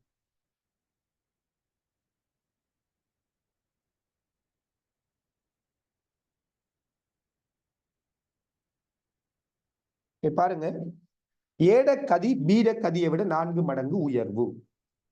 இது ஏ, இது பி இல்லையா? ரைட். ஏடக்கதி பீடக்கதியை விட 4 மடங்கு உயர்வு. எனவே நாம என்ன செய்வோம்னா, ஏடக்கதி பீடக்கதியை விட 4 மடங்கு உயர்வு தானே. சோ பீடக்கதியை வீண்டெடுப்பவே. அப்ப ஏடக்கதி 4v. சரியானே? சரியான. இதுட கதி வீண்டா, இவர கதி என்ன? 4v. இது ரெண்டு மோதி ஒன்றாக இணையுது. சோ 2 திணிவுகள் மோதி ஒன்றாக இணையுதுன்னா இந்த மோதுகைக்கு பெயர் பூரண மீளியல் அற்ற மோதுகைன்னு படிச்சிருக்கிறோம் இல்லையா? இதுக்கு பேர் பொதுவாக என்ன சொல்லுவாங்க? மோதி ஒன்றாக இணைஞ்சி இயங்குதா பூரண மீளியல் அற்ற மோதுகை. 2021ஆம் ஆண்டு வந்த MCQ 4 அல்லது 6வது அல்லது 4வது MCQ எடுத்து பாத்தீங்கன்னா விளங்கும். பூரண மீளியல் அற்ற ஒரு மோதுகை. அப்ப 2 மோதி ஒன்றாக இணையுது. இப்படி 2 மோதி ஒன்றாக இணையக்குள்ள சொல்றாங்க ஏட கதி 25 வீதத்தால குறைவடைதான். எல்லாம் புரிஞ்சு கொள்ளுங்க. 25 வீதத்தினால் குறைவடைகிறது. 25 வீதத்தினால் குறைவடைகிறதுங்கிறதுக்கும் 25 வீதமாக குறைவடைகிறதுங்கிறதுக்கும் வித்தியாசம் இருக்குது. 25 வீதத்தினால் குறைவடையுதுண்டா இப்ப வேகம் என்னன்னு கேட்டா 75 வீதம். 25 வீதத்தினால் குறைவடையுதுண்டா இப்ப வேகம் என்ன? 75 வீதம். 25 வீதமாக குறைவடைகிறதுண்டா இப்ப வேகம் என்னன்னு கேட்டா 25 வீதம் தான். விளங்குதா? சோ வசனங்களை கவனம் எடுத்துக் கொள்ளுங்க. 25 வீதத்தினால் குறைவடைகின்றது. அப்ப இந்த எம் திணிவு ஏட வேகம் 100 வீதமா இருந்தென்றால் 25 வீதத்தால குறையுதுண்டா இப்ப வேகம் 75 வீதமா மாறுது. சரியா? சோ நம்ம சிம்பிளா விஷயத்தை முடிக்கலாம். ஆரம்பத்துல வேகம் ஏட என்ன? 4v. சோ 4vங்கிற வேகம் தான் 100 வீதம். 4vங்கிற வேகம் தான் 100 வீதம் என்றா 25 வீதத்தால குறைஞ்சு. அப்ப இப்ப வேகம் என்ன? 75 வீதம். அப்ப 75 வீதம் வேகம் எவ்வளவு கண்டுபிடிக்கும். சிம்பிள். நேரடியா விடரிக்கும். என்ன வரும்? 4v கீழுக்கு 100 75 இது 3. இதை 25 சுருக்கினா 4. So 4 வெட்டுப்பட்டா 3v. இது மாதிரிதானே சொல்லலாம். அப்ப ஏட வேகம் 25 வீதத்தால குறையுதுன்னா 4v இருந்தது 3v மாறுதுன்னு அர்த்தம். இதுல ரெண்டும் ஒன்றாக சேர்ந்துதானே இயங்குது. அப்ப ரெண்டுக்கும் ஒரே வேகமா தான் இருக்கிறது. ஆக மொத்தத்துல தொகுதிர வேகமே 3v தான். ஏட வேகம் 3v மட்டும் இல்ல, தொகுதிர வேகமே 3v தான். இப்ப யோசித்து பாருங்க, கேள்வி என்ன? இந்த திணிவுகள்ல விகிதம் என்னங்கிறது கேள்வி.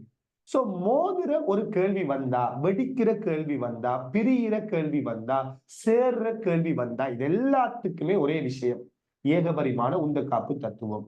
சுழற்சி இயக்கம்னா கோண உந்தக்காப்பு தத்துவம். அவ்வளவுதான். எனவே மோதுகைக்கு முதல் உள்ள தொகுதிர ஆரம்ப கிடை உந்தம், ஆரம்ப கிடை உந்தம் இறுதி கிடை உந்தத்துக்கு எப்படி இருக்க போகுதுன்னா சமனாரிக்கு. அந்த வகையில ஆரம்ப கிடை உந்தம் ஏட உந்தம் என்ன? m × 4v. வீட உந்தம் என்ன? Capital M × v. சரியா? அதே மாதிரி இவர உந்தம் என்ன? தொகுதிர மொத்த திணிவே ஸ்மால் m கேபிட்டல் M. மொத்த திணிவே small m plus capital M × 3v வரும். நான் தனித்தனியா எழுதுறேன். எந்த உந்தம் என்ன? M × 3v. இவர உந்தம் கேபிட்டல் M × 3v. சோ ஆரம்ப தொகுதிர உந்தம் இறுதி உந்தத்துக்கு சமம். ஏகபரிமாண உந்தக்காப்பு தத்துவத்தை தொகுதிக்கு பாவிக்கிறோம். ஏன்னா தொகுதிக்கு புறவிசை வெளியில இருந்து கிடை விசை தொழிற்படல. அப்ப ஆரம்ப கிடை உந்தம் இறுதி கிடை உந்தத்துக்கு சமம். எனவே பாருங்க, ரொம்ப சிம்பிளான விஷயம். சோ v எல்லாம் கேன்சல் ஆகிடும். இங்க 3 ஸ்மால் m, இங்க 4 ஸ்மால் m. நம்ம 3m இங்கால வந்தா கழிப்படும். சோ 4m ல இருந்து 3m கழிப்பட்டா ஸ்மால் m. அதே மாதிரி இங்க 3 கேபிட்டல் M, இங்க ஒரு கேபிட்டல் M. அப்ப ஒரு கேபிட்டல் M இந்த 3m ல இருந்து கழிப்பட்டா 2 கேபிட்டல் M. சோ இப்ப இந்த கேபிட்டல் M இங்கால வந்தா ஸ்மால் m இன் கீழ் கேபிட்டல் M 2 வரும். எனவே அந்த ரேஷியோ என்ன அப்படின்னு பாத்தீங்கன்னா 2. அப்ப இந்த கேள்வி பொருத்தமான விட 5வது. சோ இதுலயும் ஒன்றுமே இல்லை இல்லையா? சோ இது பெர்சன்டேஜ் கால்குலேட் பண்றது ஒரு பெரிய ஒரு சாதாரண விஷயமா? இல்ல. உந்தக்காப்பு தத்துவத்தை எழுதுற ஒரு பெரிய விஷயமா? இல்ல. மொத்தத்துல இந்த கேள்வி ஒரு விஷயமே இல்லை, சிம்பிளான ஒரு கேள்வி. அடுத்து 18வது கேள்வியை பார்ப்போமே. 18வது கேள்வி.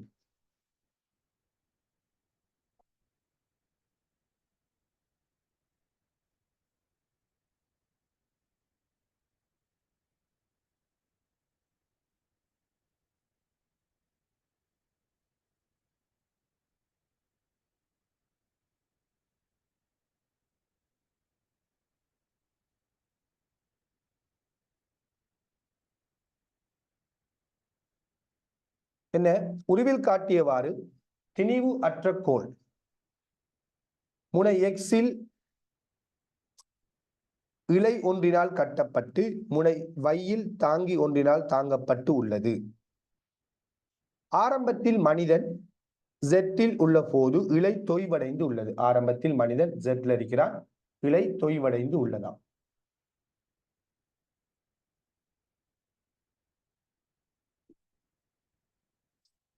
இழையினால் தாங்கக்கூடிய உயர் இழுவை 80 நியூட்டன் எனின் ஜெட்டில் இருந்து மேலும் பையன் செல்லக்கூடிய தூரம் யாது?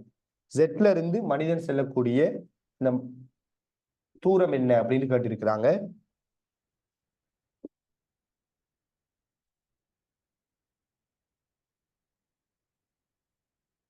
ஓகே, இது ஒரு சின்ன ஒரு கேள்வி ஒன்று, வெறுமனே ஒரு திருப்புதிறன் கேள்விதான். சோ பெருசா ஒண்ணுமே இல்லாத கேள்வி. சோ முதலாவது இப்படி இருக்கக்குள்ள இங்க காட்டி இருக்கிற இந்த படத்தின் படி இழை தொய்வா இருக்குதா? சோ இழை ஒன்று தொய்வாக இருக்குதுன்னா அது என்னத்தை மீன் பண்ணுதுன்னா அந்த இழையால இழுவிசை வழங்கப்படல, அதைத்தான் அது மீன் பண்ணுது. சோ இந்த இழை இந்த டைம்ல இழுவிசைய கொடுக்கல. எனவே இங்க தொழிற்படுற விசைகள் யார் யாரு அப்படின்னு பாத்தீங்கன்னா, இங்க திருப்பத்துக்கு காரணமான, அதாவது இந்த முனை பற்றி திருப்பத்துக்கு காரணமான விசைகள் யாருன்னு பாத்தீங்கன்னா, இங்க 4 கிலோகிராம், அதே போல இங்க மனிதன் இவங்க 2 பேரு தான் திருப்பத்தை உண்டாக்குவாங்க. இதுல நான் இங்க மனிதன் திணிவை நிறைக்கு மாத்தல்ல, திணிவை வச்சுக்கொண்டே திருப்பத்தை எழுதுறேன். சரியான, அதாவது ஜிய போடாம எழுதுறேன். 4 கிலோகிராம் திணிவால வை பற்றி உண்டாக்கப்படுகின்ற வலஞ்சுழியான திருப்பத்தை மனிதன் திணிவால உண்டாக்கப்படுகின்ற இடஞ்சுழியான திருப்பம் சமப்படுத்தி இருக்கணும். ஏன்? இந்த தொகுதி சமநிலையில இருக்குது. சமநிலையில ஒரு உடல் இருந்தால் ஒன்று விளையுள் விச பூச்சியம், அடுத்தது எந்த புள்ளி பற்றிய, எந்த புள்ளியா இருந்தாலும் சரி, எந்த புள்ளி பற்றிய விளையுள் திருப்பமும் பூச்சியம். எனவே இந்த கேள்வியை பொறுத்தவரையில நாம் என்ன செய்யணும்னா திருப்பு திறன் ஐடியாவை பயன்படுத்துவோம். ஏன்னா நமக்கு மனிதன் திணிவு தெரியாது, இந்த தாங்கி வழங்குற மருதாக்கம் தெரியாது. அப்ப விசைகளை யோசிக்காம திருப்பத்தை யோசிப்போம். அப்ப நான் என்ன செய்யறேன்னா இந்த புள்ளி பற்றி திருப்பம் எடுக்கிறேன். இந்த புள்ளி பற்றி நான் திருப்பம் எடுக்கிறதால இந்த குற்றியால உண்டாக்கப்படுற திருப்பம் இந்த மனிதனால் உண்டாக்கப்படுற திருப்பத்தை சமப்படுத்தும். அப்ப என்ன வரும்? டைரக்டா எழுதலாம். இந்த புள்ளி பற்றி குற்றி உண்டாக்குற திருப்பம், திணிவு 4 கிலோகிராம், தூரம் 2, அப்ப 4 தர 2. மனிதன் உண்டாக்குற திருப்பம், மனிதன் திணிவு எம், தூரம் எவ்வளவுண்டா 1, அப்ப எம் தர 1. எனவே எம் சமன் எத்தனை வரும்? 8 கிலோகிராம். சோ இந்த மனிதன் திணிவை நாம கண்டுபிடிக்கிறோம் 8 கிலோகிராம். சோ இப்ப மனிதன் திணிவு 8 கிலோகிராம்னு தெரியும் என்றால் இப்ப அடுத்த ஸ்டெப்புக்கு வருவோம். என்ன சொல்றாங்க? இந்த மனிதன் ஜெட்ல இருந்து மேலும் எவ்வளவு தூரம் செல்லக்கூடியதாக இருக்கும், இதான் கேள்வி. அதாவது பாருங்க, இந்த இடத்துல மனிதன் இருக்கக்குள்ள இந்த இழையிட இழுவ பூச்சியம், இழை தொய்வா இருக்குது. அதாவது இந்த நிறை இதுல மனிதன் நிறையிட திருப்பத்தை சமப்படுத்து. இப்ப இந்த மனிதன் இந்த பக்கம் நடக்கிறான், சரியா? இப்படி இந்த மனிதன் நடக்க ஆரம்பிச்ச உடனே உங்களுக்கு தெரியும், சுழல் புள்ளியிலிருந்து தூரம் கூட கூட இந்த மனிதனால உண்டாக்கப்படுற திருப்பம் கூடும். எனவே இந்த இடத்துல மனிதன் இருக்கக்குள்ள மனிதன் திருப்பம் இந்த குற்றி உண்டாக்குற திருப்பத்துக்கு சமனா இருந்துச்சு. அதனால இந்த பலகை இந்த கோல் கிடையா இருந்துச்சு. இப்ப இந்த மனிதன் இந்த பக்கம் நடந்து போகக்குள்ள மனிதன் உண்டாக்குற திருப்பம் அதிகரிக்கும், ஏன்னா தூரம் கூடுது.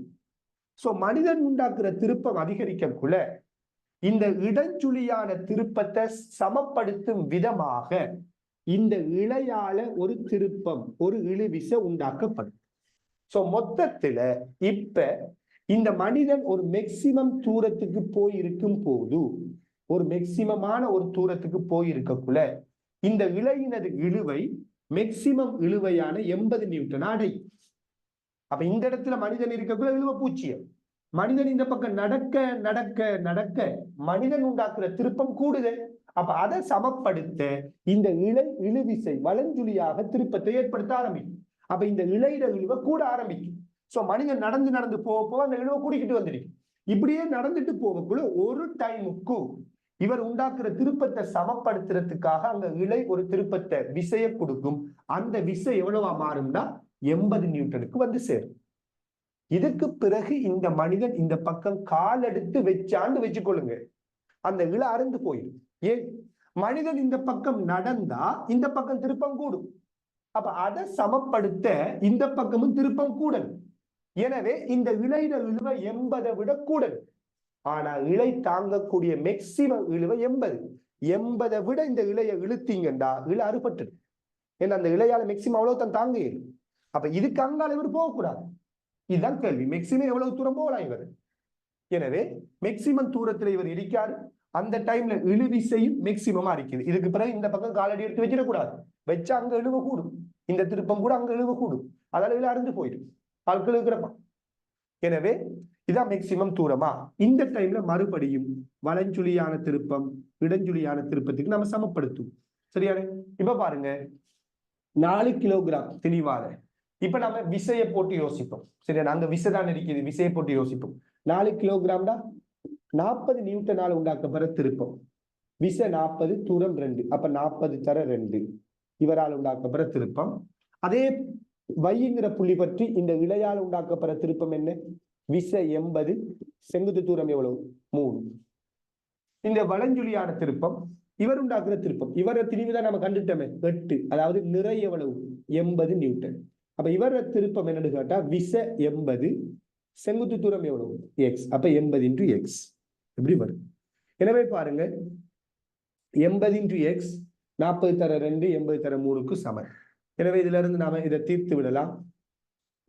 8 தர 3 24, 24ஓட 8 கூட்டினீங்களா இருந்தால் 32. இங்கால 8x. அப்ப x சமன் 4 மீட்டர் இல்லையா? சோ x சமன் 4 மீட்டர். நல்லா புரிஞ்சு கொள்ளுங்க, கேள்வி x இல்லை, கேள்வி x இல்லை இல்லையா? கேட்கப்பட்ட கேள்வி என்ன? கேட்கப்பட்ட கேள்வி என்னன்னு பாத்தீங்கன்னா, இந்த இடத்திலிருந்து மேலதிகமா மனிதன் அசைய வேண்டிய தூரம் என்னங்கிறதான் கேள்வி. சோ பாத்தீங்கன்னா கேள்வியில மேலும் பையன் செல்லக்கூடிய தூரம் என்ன, சரியா? மேலும் இந்த மனிதன் செல்லக்கூடிய தூரம் என்ன அப்படின்னா கேட்டிருக்கிறாங்க. ரைட். அந்த வகையில ஆல்ரெடி இவர் எவ்வளவு தூரத்தில் இருக்காரு?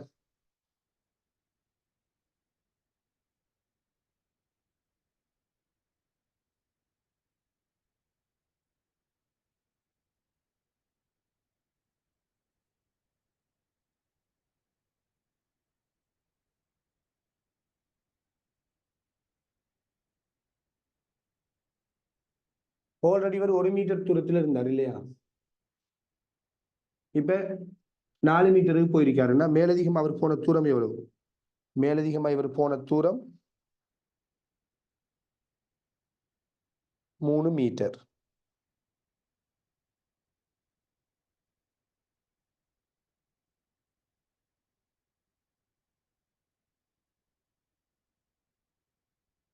இல்ல ஓகே தானே? ஸ்கீம்ல வந்துக்கிட்டு முதலாவது கொடுத்திருக்கிறாங்க.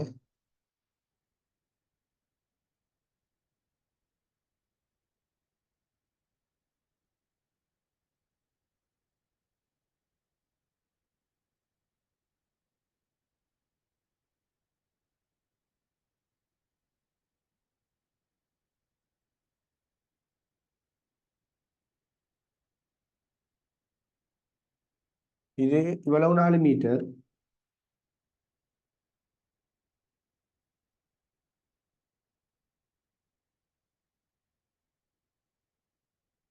இருபத்தி 4 மட்டும் 32.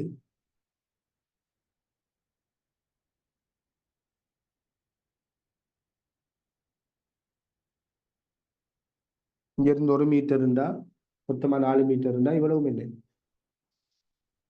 3 மீட்டர் தானே வரணும். இவ்வளவு 4 மீட்டர், இது 1 மீட்டர். இப்ப இந்த தூரம் என்னன்னு கேட்டா 3 மீட்டரா தான் இருக்கணும் இல்லையா? செக் பண்ணிக்கோ.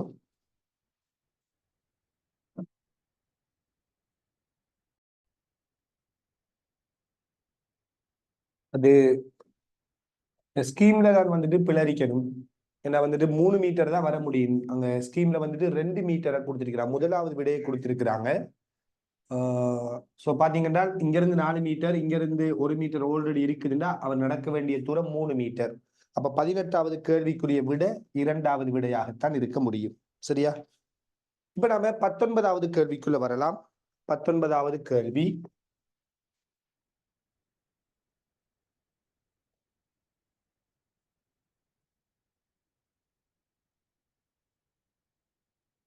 P, Q என்பன ஒரே நேர்கோட்டில் உள்ள இரு நிலையங்கள் ஆகும். வாகனம் A ஆனது P யிலிருந்து Q வரையும், வாகனம் B ஆனது Q யிலிருந்து P வரையும் இயங்குகின்றன. இவ் இயக்கத்திற்கான வேக நேர வரைவு காட்டப்பட்டுள்ளது. 15வது செகண்டில் இரு வாகனங்களும் சந்திக்கிறது எனின் B வாகனம் P-க்கு வரும் நேரத்திற்கும் A வாகனம் Q-க்கு வரும் நேரத்திற்கும் இடையிலான நேர வித்தியாசம் யாது? இப்படி ஒரு கேள்வி.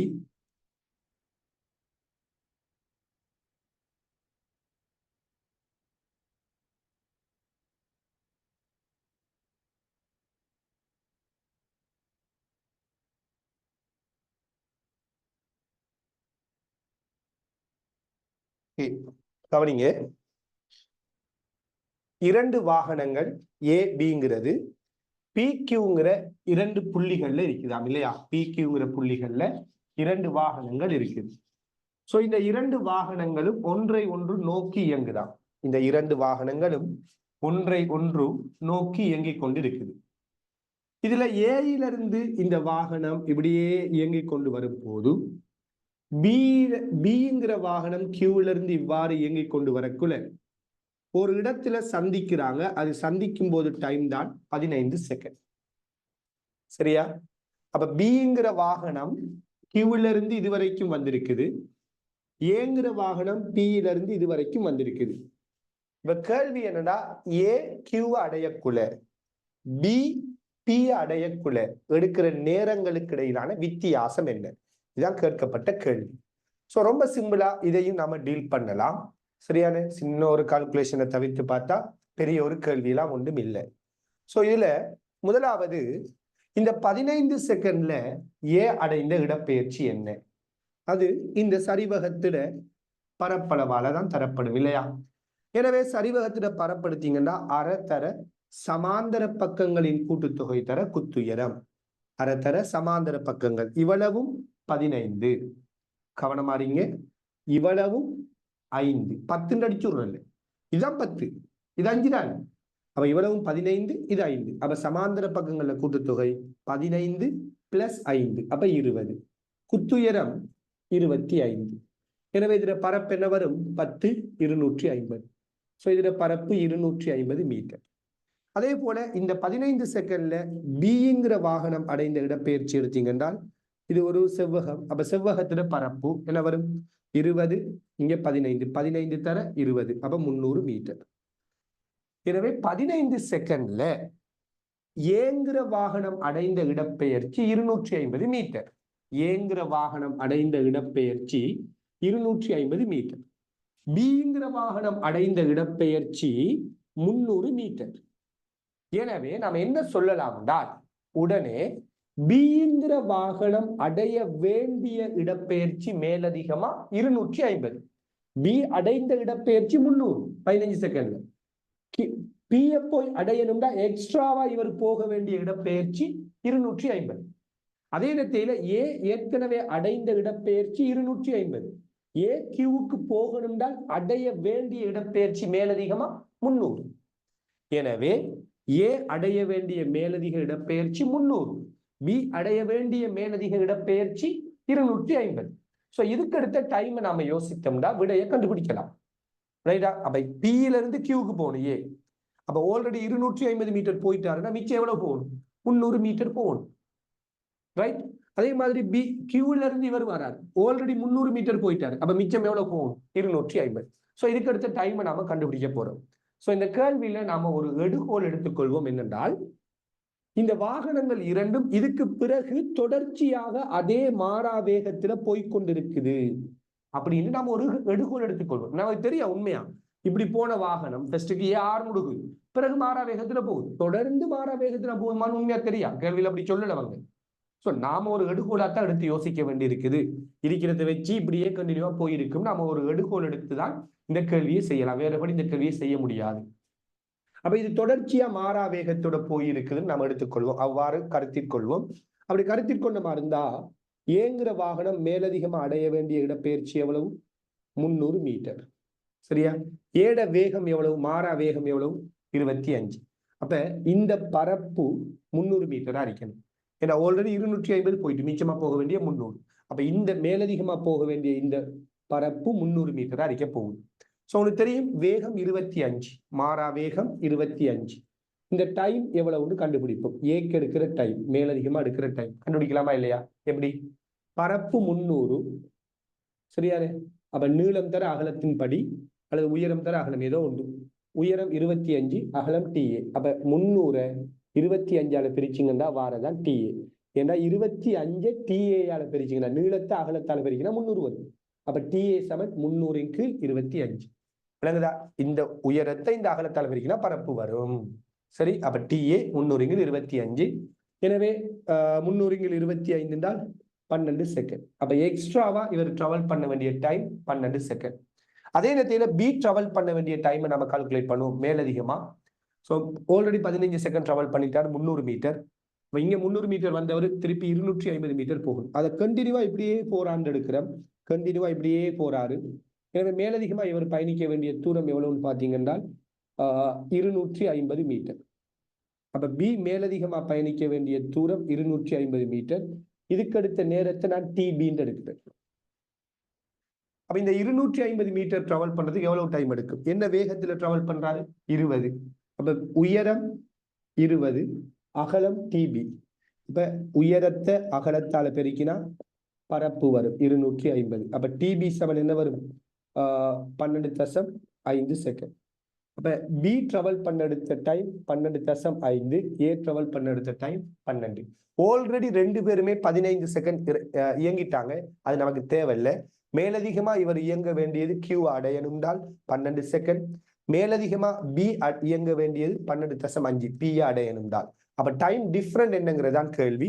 அப்ப இது 12 செகண்ட் பயணித்தால் இவர் மேலதிகமா 12.5 செகண்ட் பயணிக்கணும். அப்ப டைம் டிஃபரண்ட் 0.5 செகண்ட்.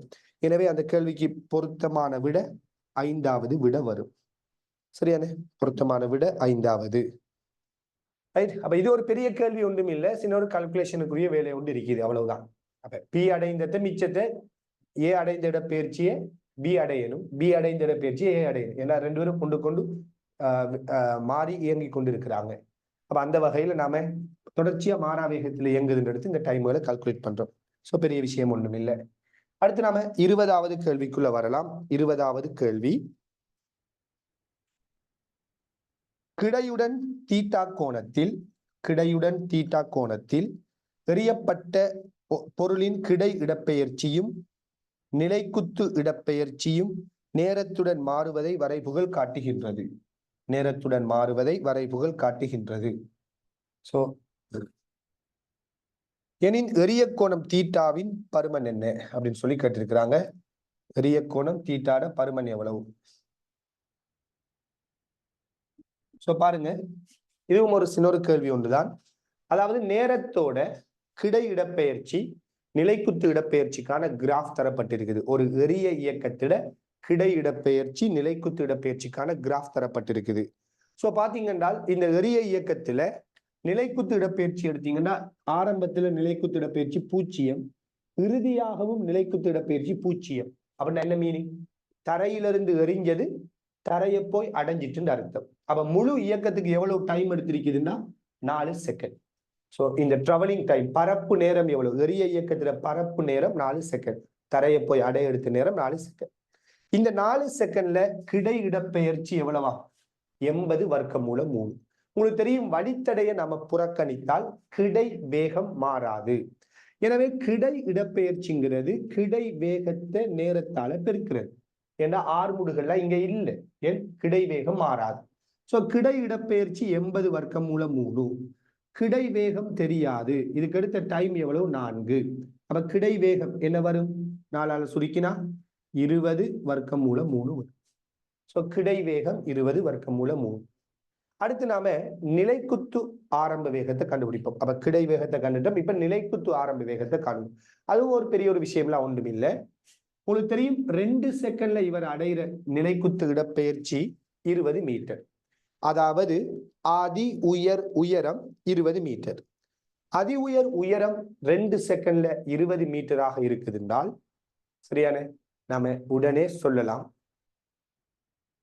அதி உயரம் 20 மீட்டர், 2 செகண்ட்ல அதி உயரத்தை அடைஞ்சிருக்குதுன்றால் நிலைக்குத்து ஆரம்ப வேகம் 20 மீட்டர் பெர் செகண்டா இருக்கு. நீங்க எழுத தேவையில்லை, சும்மா சொல்லலாம். ஏன்? எல்லாம் யோசிச்சு பாருங்க. இங்க இருந்து ஒரு பொருளை எறியறீங்க, 1 செகண்ட்ல அதி உயர் புள்ளி அடையுதுண்டா எரிஞ்ச வேகம் எவ்வளவு அரிக்கும்? 10 அரிக்கும். ஏன்னா அமர்முடுகள் 10 தானே. நிலைக்குத்து இயக்கத்தை பொறுத்தவரையில் அமர்முடுகள் 10 தானே. அதாவது ஒவ்வொரு செகண்டுக்கும் வேகம் 10ஆல குறையும். அப்ப நீங்க 10 மீட்டர் பெர் செகண்ட் வேகத்துல எறிஞ்சா 1 செகண்ட்ல வேகம் 0 மாறும். அப்ப அதி உயர் புள்ளியில வேகம் 0 தானே, நிலைக்குத்து வேகம். அப்ப 1 செகண்ட்ல வேகம் 0 மாறுதுன்னா எறியப்பட்ட வேகம் 10. 2 செகண்ட்ல வேகம் 0 மாறுது, அப்ப எறியப்பட்ட வேகம் 20 இருக்கணும். 3 செகண்ட்ல வேகம் 0 மாறுது. ஒரு பொருள் எறியறீங்க, 3 செகண்ட்ல வேகம் 0 மாறுதுன்னா எறியப்பட்ட நிலைக்குத்து வேகம் 30 மீட்டர் பெர் செகண்ட். ஏன் 3 செகண்ட்ல வேகம் 0 மாறுதுண்டா 30ல எறியறீங்க, 30 மீட்டர் பெர் செகண்ட்ல இருந்து ஒரு பொருள் எறியறீங்க. 1 செகண்ட்ல வேகம் எவ்வளவு குறையும்? 30ல இருந்து 20க்கு வரும். அடுத்த 1 செகண்ட்ல 20ல இருந்து 10க்கு வரும். ஏன்னா அமர்முடுகள் 10, ஒவ்வொரு செகண்டுக்கும் வேகம் 10ஆல குறையும். அடுத்த 1 செகண்ட்ல 10ல இருந்து 0. அப்ப 3 செகண்ட்ல வேகம் 0. சோ இங்க வேகம் அதி உயர் புள்ளி அடையுது 2 செகண்ட்லண்டா நம்ம என்ன சொல்லலாம்? நிலைக்குத்து ஆரம்ப வேகம் 20 என்று சொல்லலாம். ஸோ நம்ம இல்லாட்டி என்ன செய்யலாம்? எப்படி கண்டுபிடிக்கலாம்? S7UT பாவிச்சு அல்லது V7U+AT பாவிச்சு நீங்க கண்டுபிடிக்கலாம். சரியான? எப்படியோ இதை கண்டுபிடிக்கிறே சும்மா டைம் வேஸ்ட்ன்றே நீங்க நல்லா புரிஞ்சு கொள்ளுங்க. 2 செகண்ட் அதி உயர் புள்ளி அடைதா நிலைக்குத்து ஆரம்ப வேகம் 20 மீட்டர்/செகண்ட். ஏன் டைம் வேஸ்ட் ஆக போறீங்க? அப்ப நிலைக்குத்து வேகம் தெரியும், கிடை வேகம் தெரியும். எனவே கோணத்தை காணலாமா இல்லையா? காணலாம். எப்படி? உங்களுக்கு தெரியும், எறிய இயக்கம்ங்கிறது ஒரு குறிப்பிட்ட ஒரு வேகத்தோட நம்ம ஒரு குறிப்பிட்ட ஒரு கோணத்துல எறியிடும். இந்த வேகத்திட கிடைக்கூறு இவரு இது இந்த வேகத்திட நிலைக்குத்து கூறுன்னு எடுத்தமா இருந்தால் உங்களுக்கு தெரியும், இந்த எறிய இயக்கத்திட வேகம் வீண்டால் அதுல கிடைக்கூறு அதே போல நிலைக்குத்து கூறை இவ்வாறு பிரிச்சு எழுதலாம்.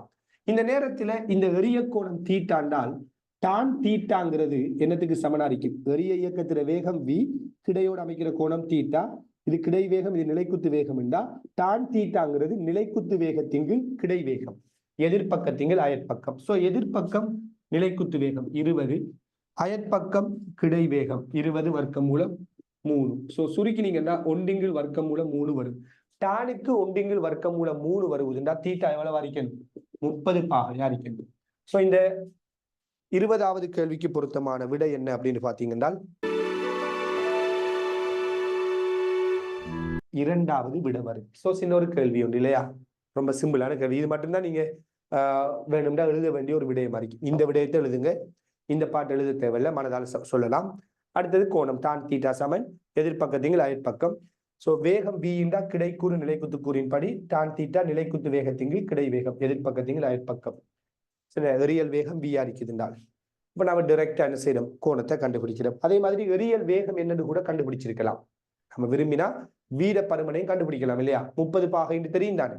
இப்ப இது 30 பாகைன்னு தெரிஞ்சா நிலைக்குத்து வேகம் தெரியும், கிடை வேகம் தெரியும், கோணம் எல்லாம் தெரியும்னா நீங்க v-யையும் கண்டுபிடிக்கலாம். ரைட், அடுத்து நம்ம 21வது கேள்விக்கு வருவோம். அப்ப இந்த கேள்வியும் என்ன, ஒரு கடினமான கேள்வியெல்லாம் ஒன்றும் இல்லை. 21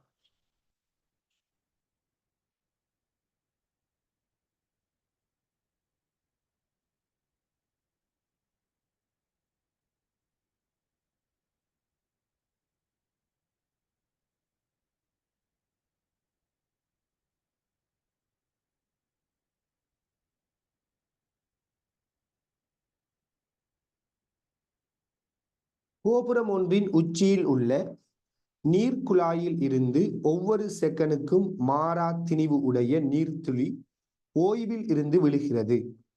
முதலாவது நீர்த்துளி தரையை அடையும் போது 4வது நீர்த்துளி குழாயில் இருந்து வெளியேறுகிறது. எனில் முதலாவது துளி தரையை அடையும் போது துளிகளின் திணிவு மையம் தரையிலிருந்து எவ்வளவு உயரத்தில் இருக்கும்? பாருங்க, சின்ன ஒரு கேள்வி. என்னையா, ஒரு குழாயில இருந்து ஒரு டெப்ல இருந்து ஏதோ ஒண்ணுல இருந்து நீர்த்துளிகள் விழுந்து கொண்டிருக்குது. சரியான? அது எப்படி விழுதுன்னு சொல்றாங்கன்னா ஒவ்வொரு செகண்டுக்கும் நீர்த்துளிகள் விழுவுது. இதுல 4வது நீர்த்துளி விழக்குள்ள முதலாவது நீர்த்துளி தரையை அடையுதாம். சரியா? எனவே இந்த தகவலை வச்சுக்கொண்டு நீங்க முதலாவது ஒரு விஷயத்தை கண்டுபிடிக்கலாம். இந்த 4வது நீர்த்துளி தரையை அடைகிறதுக்கு எடுத்த டைம் எவ்வளவு? உங்களுக்கு தெரியும், முதலாவது நீர்த்துளி சரியான இந்த இருக்குது, 4வது நீர்த்துளி இங்க இருக்குது என்றால் சரியா, இந்த 4வது நீர்த்துளி முதலாவது நீர்த்துளி தரையை அடைய எடுத்த டைம் என்ன? இதை நாம கண்டுபிடிப்போம். எப்படி கண்டுபிடிக்கலாம்? இவர் t=0, அதாவது இப்பதான் நீர்த்துளி வருவது, 4வது நீர்த்துளி உருவாகும். இதுக்கு ஒரு செகண்டுக்கு முதல் இந்த துளி வந்திருக்கணும். இதுக்கு ஒரு செகண்டுக்கு முதல் இந்த துளி வந்திருக்கணும். இதுக்கு ஒரு செகண்டுக்கு முதல் இந்த துளி வந்திருக்கணும். இந்த துளி உருவாகுது, அதான் t=0. இதுல ஒரு செகண்டுக்கு முதல் விழுந்த துளி இந்த இருக்குது. அதுல இருந்து ஒரு செகண்டுக்கு முதல் விழுந்த துளி இந்த இருக்குது. அதுல இருந்து ஒரு செகண்டுக்கு முதல் விழுந்த துளி தான் இந்த துளி. அப்ப முதலாவது துளி தரையை அடைய எடுத்த டைம் எவ்வளவு? 3 செகண்ட். சரியா? உங்களுக்கு தெரியும், ஒரு பொருள் ஓய்விலிருந்து புவியீர்ப்பின் கீழே விழவிடப்பட்டால், ஓய்விலிருந்து ஒரு பொருள் புவியீர்ப்பின் கீழே விழவிடப்பட்டால் முதலாவது செகண்ட்ல அடைகிற இடப்பெயர்ச்சி 5 மீட்டர், இரண்டாவது செகண்ட்ல அடைகிற இடப்பெயர்ச்சி 15 மீட்டர், மூன்றாவது செகண்ட்ல அடைகின்ற இடப்பெயர்ச்சி 25 மீட்டர். இது எல்லாருமே படிச்சிருப்பீங்க. படிக்கலன்னா கட்டாயம் தெரிஞ்சிருக்க வேண்டிய ஒரு விஷயம் இது இல்லையா? ரைட். அப்ப முதலாவது செகண்ட்ல இந்த துளி இங்க வந்திருக்குதுண்டா இந்த இடப்பெயர்ச்சி 5 மீட்டர்.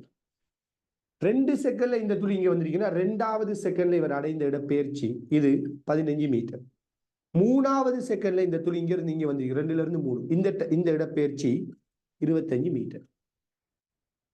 ஒரு பொருள் நீங்க ஓய்வுல இருந்து விழவிட்டா ஒவ்வொரு செகண்டுக்கும் அடைகிற இடப்பெயர்ச்சி எப்படி வரும்னு பாத்தீங்கன்னா 5 மீட்டர், அடுத்த ஒரு செகண்ட்ல 15 மீட்டர், அடுத்த ஒரு செகண்ட்ல 25 மீட்டர், அடுத்த ஒரு செகண்ட்ல 35 மீட்டர். நம்ம இல்லாட்டி SMUT பிளஸ் ½ AT² சமன்பாடை யூஸ் பண்ணி கால்குலேட் பண்ணி கண்டுபிடிச்சு பாருங்க. ரைட். இப்படி ஒவ்வொரு செகண்டுக்கும் இப்படி என்ன செய்யும் வரும். இது சில பேர் படிக்காம விட்டு இருக்கலாம். ஆனா இது கட்டாயம் நீங்க தெரிஞ்சிருக்கணும். அப்பதான் நீங்க MCQ கேள்விகளை ஃபாஸ்டா செய்யலாம். இப்ப பாருங்க இதெல்லாம் நமக்கு தெரியும் என்றால் ரைட். ஸோ இதுக்கு ரிலேட்டட் இந்த 1000+ ப்ராஜெக்ட்லேயே வந்துட்டு நம்ம இதுக்கு ரிலேட்டடா நிறைய கேள்வி பார்த்துருந்தோம் இல்லையா?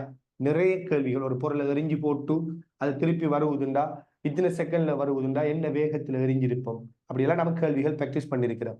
இப்ப இது அதோட கம்பேர் பண்ணீங்கன்னா இது ஒன்றுக்குமே இல்லாத ஒரு கேள்வி. அப்ப இந்த கெப்பை நாம கண்டுபிடிக்கலாம், டிரெக்டாவே சொல்லலாம். இப்ப பாருங்க இந்த 4 துளிகளோட ஈர்ப்பு மையம் எங்க இருக்குன்னு கேட்கிறாங்க. இதுக்கு நாம என்ன செய்ய தேவையில்லைன்னா இந்த திணிவிட ஈர்ப்பு மையம் நடுவுல வரும், இவங்க 2 பேரை ஈர்ப்பு மையம் நடுவுல வரும், அது 2 விளைவில் எங்க வரும், இப்படி எல்லாம் கால்குலேட் பண்ணவான. ஏன்னா தூரத்தை கேட்டு இருக்கிறாங்க. ஒரு அன்னளவான தானத்தை கண்டுபிடிக்கிறேன்னா அப்படி யோசிங்க. ஆனா இங்க அக்யூரேட்டா தூரத்தை கட்டு வச்சிருக்கிறாங்க, தரையிலிருந்து எவ்வளவு தூரத்தில் இருக்கும். எனவே இந்த கேள்வியை நம்ம டீல் பண்ண என்ன தியரியை பயன்படுத்துவோம்னால், நம்ம படிக்கக்கூடிய ஒரு தியரி, ஒரு தொகுதிக்கு யாதேனும் ஒரு அச்சு ஒரு திணிவு தொகுதிக்கு யாதேனும் ஒரு அச்சு பற்றி தனித்தனி திணிவுகளினால் உண்டாக்கப்படும் திருப்பம் அந்த தொகுதிட ஈர்ப்பு மையம் அல்லது திணிவு மையத்தால் உண்டாக்கப்படும் திருப்பத்துக்கு சமனாகும். அதாவது ஒரு தொகுதிட தனித்தனி திணிவுகளால் உண்டாக்கப்படுகின்ற திருப்பங்களோட அச்சர கணித கூட்டுத்தொகை ஈர்ப்பு மையத்தால் உண்டாக்கப்படுகின்ற திருப்பத்துக்கு சமம். இந்த ஐடியாவை பயன்படுத்தினா டிரெக்டா நமக்கு விடை எடுக்க முடியும். சோ பாருங்க, நான் தரையிலிருந்து தூரத்தை கேட்டதால தரையிலிருந்து திருப்பத்தை எடுக்கிறேன். சரியா? இப்ப ஒவ்வொரு திணிவும் எம் தானே, ஒவ்வொரு திணிவும் எம் தானே. இப்ப இவங்களோட ஈர்ப்பு மையம் எங்க இருக்கும்னு எனக்கு தெரியாது. உதாரணத்துக்கு சும்மா ஒரு குத்து மதிப்புல இந்த இடத்துல இருக்கு, இந்த எடுப்பமே நமக்கு தெரியா, சும்மா எடுக்கிறேன். இங்க இருக்கான்னு தெரியாது, நான் யோசிக்கவே இல்லை. அதுக்கு நான் யோசித்து டைம் வேஸ்ட் ஆக தேவையில்லை. இந்த இடத்துல இருக்கு எடுத்துக்கோம், ஏதோ ஒரு டைம். இப்ப இந்த ஈர்ப்பு மையத்துல திணிவு எவ்வளவு வரைக்கும்? இந்த 4 திணிவுகள்ல விளையுள் திணிவு தானே, அப்ப எவ்வளவு வரைக்கும்? M M M M. அப்ப ஈர்ப்பு மையத்துல திணிவு 4m. இந்த தரையிலிருந்து ஈர்ப்பு மையத்தில தூரத்தை XG என்று எடுத்துக்கொள்வோம். சோ நம்மளோட தியரி என்ன சொல்லுது? இந்த அச்சு பற்றி தனித்தனி திணிவுகளோட திருப்பங்களோட அச்சர கணித கூட்டுத்தொகை ஈர்ப்பு மையத்தில திருப்பத்துக்கு சமம். இப்ப இந்த அச்சுல இருந்து நாம திருப்பம் எடுத்தா இந்த திணிவு வருமா? இல்ல, இது தரையில தான் இருக்குது, அச்சில தான் இருக்குது. இப்ப இவர் வரமாட்டாரு. அடுத்த திணிவு எடுங்க, இந்த திணிவு. இது எவ்வளவு தூரம்? 25. அப்ப எம் தர 25. அடுத்த திணிவு இவர் தரையிலிருந்து எவ்வளவு தூரம்?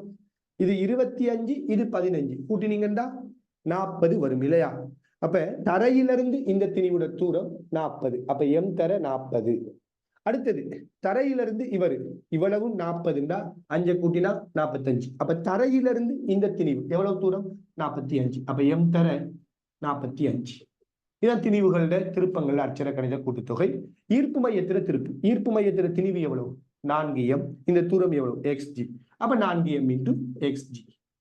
இப்ப பாருங்க, m எல்லாம் கேன்சல் ஆகும்.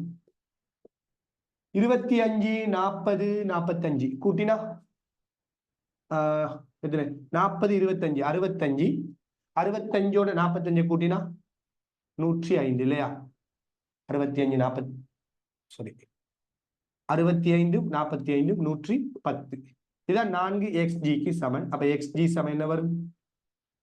110. அப்ப 55, 55 27.5 மீட்டர். அப்ப தரையிலிருந்து ஈர்ப்பு மையத்தில தூரம் 27.5. அப்ப இந்த கேள்விக்கு பொருத்தமான விட 4ஆவதாக இருக்கணும். சரியா? அவசியம் ஒரு கேள்விதான் இங்க கேட்கப்பட்டிருக்குது. அடுத்த கேள்விக்கு வரலாம். 22வது கேள்வி. இன்னும் 2-3 கேள்விகள் இருக்குது இல்லையா? விளங்கிருக்கும். தனித்தனி திணிவுகள திருப்பங்கள் அட்சர கணித கூட்டுத்தொகை ஈர்ப்பு மையத்தில திருப்பத்துக்கு சமம். இப்ப வருவோம் 22.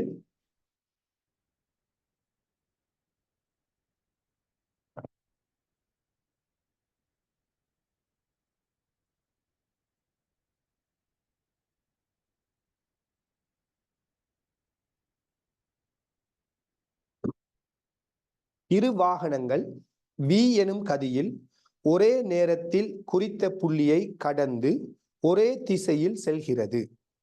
அவற்றில் ஒன்று A எனும் ஆர்முடுகளுடன் இயங்கும் அதே வேளை மற்றையது A எனும் அமர்முடுகளுடன் இயங்குகிறது. அமர்முடுகளுடன் இயங்கும் வாகனம் ஓய்வடையும் கணத்தில் இரு வாகனங்களுக்கு இடையிலான தூரம் யாது? சோ பாருங்க, ஒரே இடத்திலிருந்து ஒரே திசையில ஒன்று ஆர்முடுகளோட இன்னொன்று அமர்முடுகளோட இயங்கக்கூடிய ஒரு கேள்வி. சரியா? இப்ப நம்ம அந்த இடத்தை எடுத்துக்கொள்வோம். சோ இந்த இடத்திலிருந்து தான் இரண்டு வாகனங்கள், ஒன்றை ஏண்டெடுப்போம், இன்னொன்று நம்ம பீண்டெடுப்போம். விங்கிற வேகத்துல இயங்குது. இரண்டு வாகனங்களும் என்ன செய்யுது? விங்கிற வேகத்துல இயங்குது. சரியா? இதுல ஏங்கிற வாகனம் ஆர்முடுகளோட இயங்கக்குள்ள பிங்கிற வாகனம் அமர்முடுகளோட இயங்குதாம். அப்படித்தானே? இதுல என்ன கேள்வினால், ஏங்கிற அமர்முடுகளோட இயங்குற வாகனம் ஓய்வுக்கு வரும் போது, ரைட், ஆர்முடுகளோட இயங்குற வாகனத்துக்கும் அமர்முடுகளோட இயங்கின வாகனம் ஓய்வுக்கு வரும்போது இருக்கிற அந்த கெப் எவ்வளவு, அந்த இரண்டு வாகனங்களுக்கு இடையிலான தூரம் எவ்வளவு அப்படின்னு சொல்லி கேட்கிறாங்க. சோ உண்மையிலேயே இந்த கேள்வியை நீங்க ஃபாஸ்டா செய்யணும்னு ஆசைப்பட்டீங்கன்றால் ரிலேட்டிவ் வெலோசிட்டி அல்லது ரிலேட்டிவ் மோஷன், சார்பு இயக்கத்தை நீங்க யோசிங்க. ரொம்ப ஃபாஸ்டாவே இந்த கேள்வியை செய்யலாம். ஏன்னா இரண்டு பொருட்கள் இயங்குதுன்றாலே அதுலயும் இரண்டு பொருட்களுக்கு இடையிலான கெப்பை பத்தி கேட்கிறாங்க அப்படின்னா நாம் என்ன செய்யலாம்? சார்பு இயக்கத்தையே இந்த ஐடியாவாக எடுத்துக்கொள்ளலாம். யோசித்து பாருங்க. முதலாவது, இந்த இரண்டு வாகனங்களும் ஒரே இடத்துல இருக்கும் போது இவங்க ரெண்டு பேர வேகமும் என்ன? சமனான வேகம். எனவே இரண்டு வாகனங்கள் ஒரே வேகத்தை கொண்டிருந்தால், ஒரே திசையில் இருக்குது, ஒரே வேகத்தை கொண்டிருக்குது என்றால் ஒரு வாகனம் சார்பா இன்னொரு வாகனத்துல வேகம் 0. இப்ப ரெண்டு வாகனம் இருக்குது, ஏபிங்கிற ரெண்டு வாகனம். இதெல்லாம் நம்ம ஆல்ரெடி நம்ம தியரி ஆன்லைன் ரிவிஷன்ல நம்ம வந்துட்டு பேசிக்கொண்டிருக்கிற விடயங்கள் எல்லாம் ஆல்ரெடி செஞ்சிருக்கிற இப்படியான கேள்விகள். இரண்டு வாகனங்கள் ஒரே திசையில ஒரே வேகத்தோட இயங்குது என்றால், ஒரே வேகத்தோட இயங்குதுன்னு எடுத்தால் ஒன்று சார்பா இன்னொன்றோட வேகம் 0. சோ மொத்தத்துல நாம் என்ன சொல்லலாம்னா, ஏயினது ஆரம்ப வேகம் பி சார்பா 0. ஏன்? ஆரம்பத்துல ரெண்டுக்கு என்ன வேகம்? ஒரே வேகம் தானே. அப்ப பி சார்பா ஏட ஆரம்ப வேகம் 0. அடுத்து ஒரு விடயத்தை நாம சொல்லலாம். அப்ப என்ன சொல்றேன்? ரெண்டும் ஒரே திசையில் இருக்குதா? சரியானே? ஒன்று ஒரே வேகமா இருக்குதா? ஒன்றுல இருந்து ஒன்று கழிப்பட்டு 0 வரும். அதாவது சார்பு வேகத்தை கால்குலேட் பண்றதுக்கு, சார்பு இயக்கத்தை கால்குலேட் பண்றதுக்கு நான் ஒரு சிம்பிளா ஒரு டெக்னிக் ஒன்று சொல்லுவேன். என்ன? ஒரே திசையில இருந்தா கழிங்க, எதிரெதிர் திசையில இருந்தா கூட்டுங்க. அவ்வளவுதான் விஷயம். எனவே இது ரெண்டும் ஒரே திசையில இருக்குது, சார்பு வேகத்துக்கு கழிக்கணும். அதுவும் ஒரே பருமனா இருக்குது, கழிச்சா 0 வரும். அவ்வளவுதான். இதே மாதிரி சார்பு ஆர்முடுகள் எடுப்போம். பி சார்பா ஏடு ஆர்முடுகள். யோசித்து பாருங்க. ஏங்கிறது வலப்பக்கமா ஏங்கிற ஆர்முடுகளோட இயங்குது, பிங்கிறது வலப்பக்கமா அமர்முடுகளோட இயங்குது. உங்களுக்கு தெரியும், காவிகளோட திசையை புறமாற்றம் செய்தால் அதோட குணகம் மாறும். அதாவது வலப்பக்கமாக மைனஸ் என்றால் இடப்பக்கமாக பிளஸ் ஏ. எனவே பி சார்பா ஏட ஆர்முடுகள் என்னன்னு கேட்டால், இவருக்கு வலப்பக்கம் ஏ, இவருக்கு இடப்பக்கம் ஏ. இப்பதான் நான் சொன்னேன், ஒரே திசையில இருந்தா சார்பு இயக்கத்துக்கு கழிக்கணும், ஒன்றுக்கொண்டு எதிர் திசையில இருந்தா கூட்டணும். அப்ப இவருக்கு வலப்பக்கம் ஏங்குற ஆர்முடுகள்டா, இவருக்கு இடப்பக்கம் ஏங்குற ஆர்முடுகள். அதான் வலப்பக்கம் அமர்முடுகள் சொல்றது. இப்ப வலப்பக்கம் அமர்முடுகள், இடப்பக்கம் என்ன? ஆர்முடுகள். காவிகளை திசை மாற்றம் செஞ்சா குணகம் மாறும். அப்ப இது வலப்பக்கம் ஏ, இது இடப்பக்கம் ஏண்டா ஒன்று கொண்டு எதிர் திசை நெருக்கக்குள்ள கூட்டணும். எனவே பி சார்பா ஏடு ஆறுமுடுகள் 2a. இப்ப என்ன கேள்வி? பிக்கும் ஏக்கு இடையிலான இடைவெளி என்ன? ஆரம்பத்துல ஒன்றாரந்திக்கு இப்ப ஒரு குறிப்பு பி ஓய்வுக்கு வரக்குள்ள ரெண்டு பேருக்கு இடையில டைம் என்ன, இடைவெளி எவ்வளவு அப்படின்னு சொல்லி கேட்கிறாங்க. முதலாவது பி ஓய்வுக்கு வர எடுத்த டைம் என்ன, இதை நாம டைரக்டா கண்டுபிடிக்கலாம். சோ பிக்கு v7 u plus at பாவிச்சால் பீட ஆரம்ப வேகம் v, இறுதி வேகம் 0. பீட அமர்முடுகள் இந்த திசையில -a t. அப்ப t7 என்ன வரும்? b × a வரும். அப்ப இவர் ஓய்வுக்கு வர எடுத்த டைம் தெரியும் என்ன? b × a. இப்ப உங்களுக்கு தெரியும் சார்பு ஆர்முடுகள், சார்பு வேகம், டைம், ஓய்வுக்கு வர எடுத்த டைம், இதெல்லாம் உங்களுக்கு தெரியுமா? எல்லாம் பாருங்க. பி ஏ இவங்க ரெண்டு பேரும் ஆரம்பத்துல ஒன்றாத்தான் இருக்கிறாங்க. ஒரு குறிப்பிட்ட டைமுக்கு பிறகு ஏ முன்னுக்கு போயிருக்கிறார் என்றால் இந்த கேப் தான் பி சார்பா ஏ அடைந்த இடப்பெயர்ச்சி. இப்ப இதெல்லாம் தியரியில படிப்பிக்கிற விடயம். சில பேர் இதெல்லாம், அதாவது இது உண்மையா எப்படி இது எங்க படிக்கிறேன்டா, இந்த சார்பு வேகத்துக்கு ஒரு சமன்பாடு படிச்சிருப்பீங்க. இப்ப உதாரணமா பி சார்பா ஏட வேகம்டா பூமி சார்பா ஏட வேகத்திலிருந்து பூமி சார்பா பீட வேகத்தை கழிக்கிறேன்னு சொல்லி இந்த நிறுவலுக்கு பயன்படுத்துற ஒரு மெத்தட் தான் இது. அதெல்லாம் இப்ப உங்களுக்கு சொல்லிட்டு இருக்கிறேன். இந்த நிறுவல் செய்யக்குள்ள இந்த ஐடியாவை பயன்படுத்துவாங்க.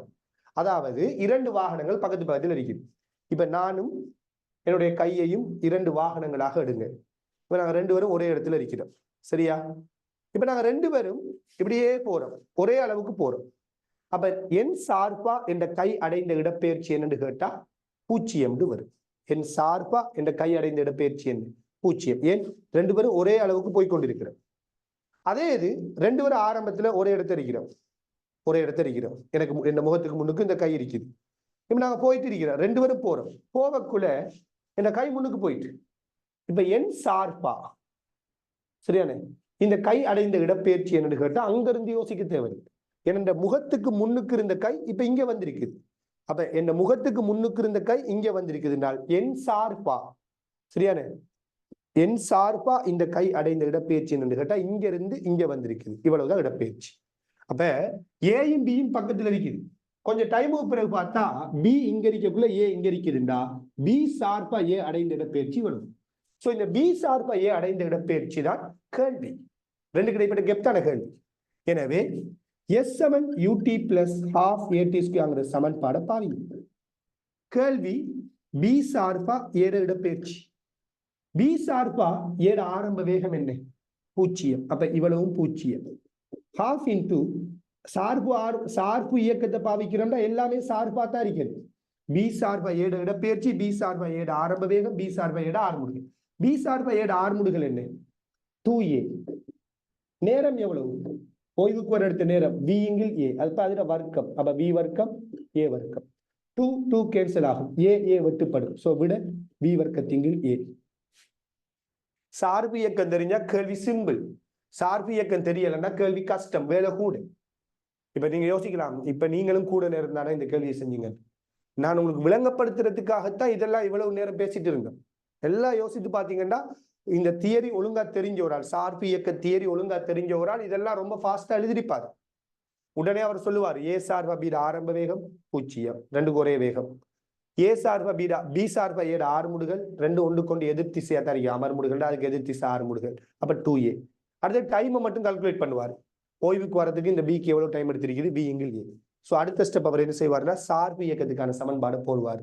சார்பு இயக்கத்துக்கான இடப்பெயர்ச்சி சார்பு ஆரம்ப வேகம் 0, சார்பு ஆர்முடுகள் 2a, நேரம் v வர்க்கத்தின் a வர்க்கம் t வர்க்கம். சரியான தீர்த்து விட்டா விட வரும். சோ இந்த கேள்விக்கு பொருத்தமான விட என்ன அப்படின்னு பாத்தீங்கன்னா பொருத்தமான விட இரண்டாவது. சோ 22க்கு விட 2. விளங்குதா? அப்ப பெரிய ஒரு கேள்வியே இல்லை. சார்பு கோட்பாடுகளை ஒழுங்கா படிச்சு வச்சிருந்தீங்கன்னா விஷயம் முடியும். அப்படி இல்லாட்டி நீங்க என்ன செஞ்சிருக்கணும்னால் நீங்க 2 சமன்பாடு எழுதி அந்த சமன்பாடுகளை ஒன்றுல இருந்து ஒன்று கழிச்சு இந்த கேள்வியை செஞ்சிருக்கணும். நீங்க அப்படின்னு செய்யலாம், அது நான் பிள்ளைன்னு சொல்லல. என்ன பொறுத்த வரைக்கும் இது வந்துட்டு என்ன உங்களுக்கு விளங்கிருக்கு, ஒழுங்கா படிச்சீங்கன்னா இதுதான் ஆக சிம்பிளான மெத்தட், ரைட்? அப்படி இல்லாட்டி நீங்க என்ன செஞ்சிருக்கலாம்டா பி ஓய்வுக்கு வாரத்துக்குரிய டைமை கண்டு அல்லது ஓய்வு சாரி பி ஓய்வுக்கு வாரத்துக்கு டைமை காணணும். நாம் இந்த கண்ணு தான் இதே மாதிரி டைமை காணணும். பிறகு நீங்க இதுல இருந்து இதுவரைக்கும் பி அடைந்த இடப்பெயர்ச்சியை காணணும். அதே டைம்ல இதுல இருந்து இதுவரைக்கும் ஏ அடைந்த இடப்பெயர்ச்சியை காணணும். அந்த ரெண்டு சமன்பாடை ஒன்றுல இருந்து ஒன்று கழிச்சு வித்தியாசத்தை கண்டுபிடிக்கணும். இதுதான் நீங்க செய்ய வேண்டிய மற்ற மெத்தட். அதை விட இது சிம்பிள்.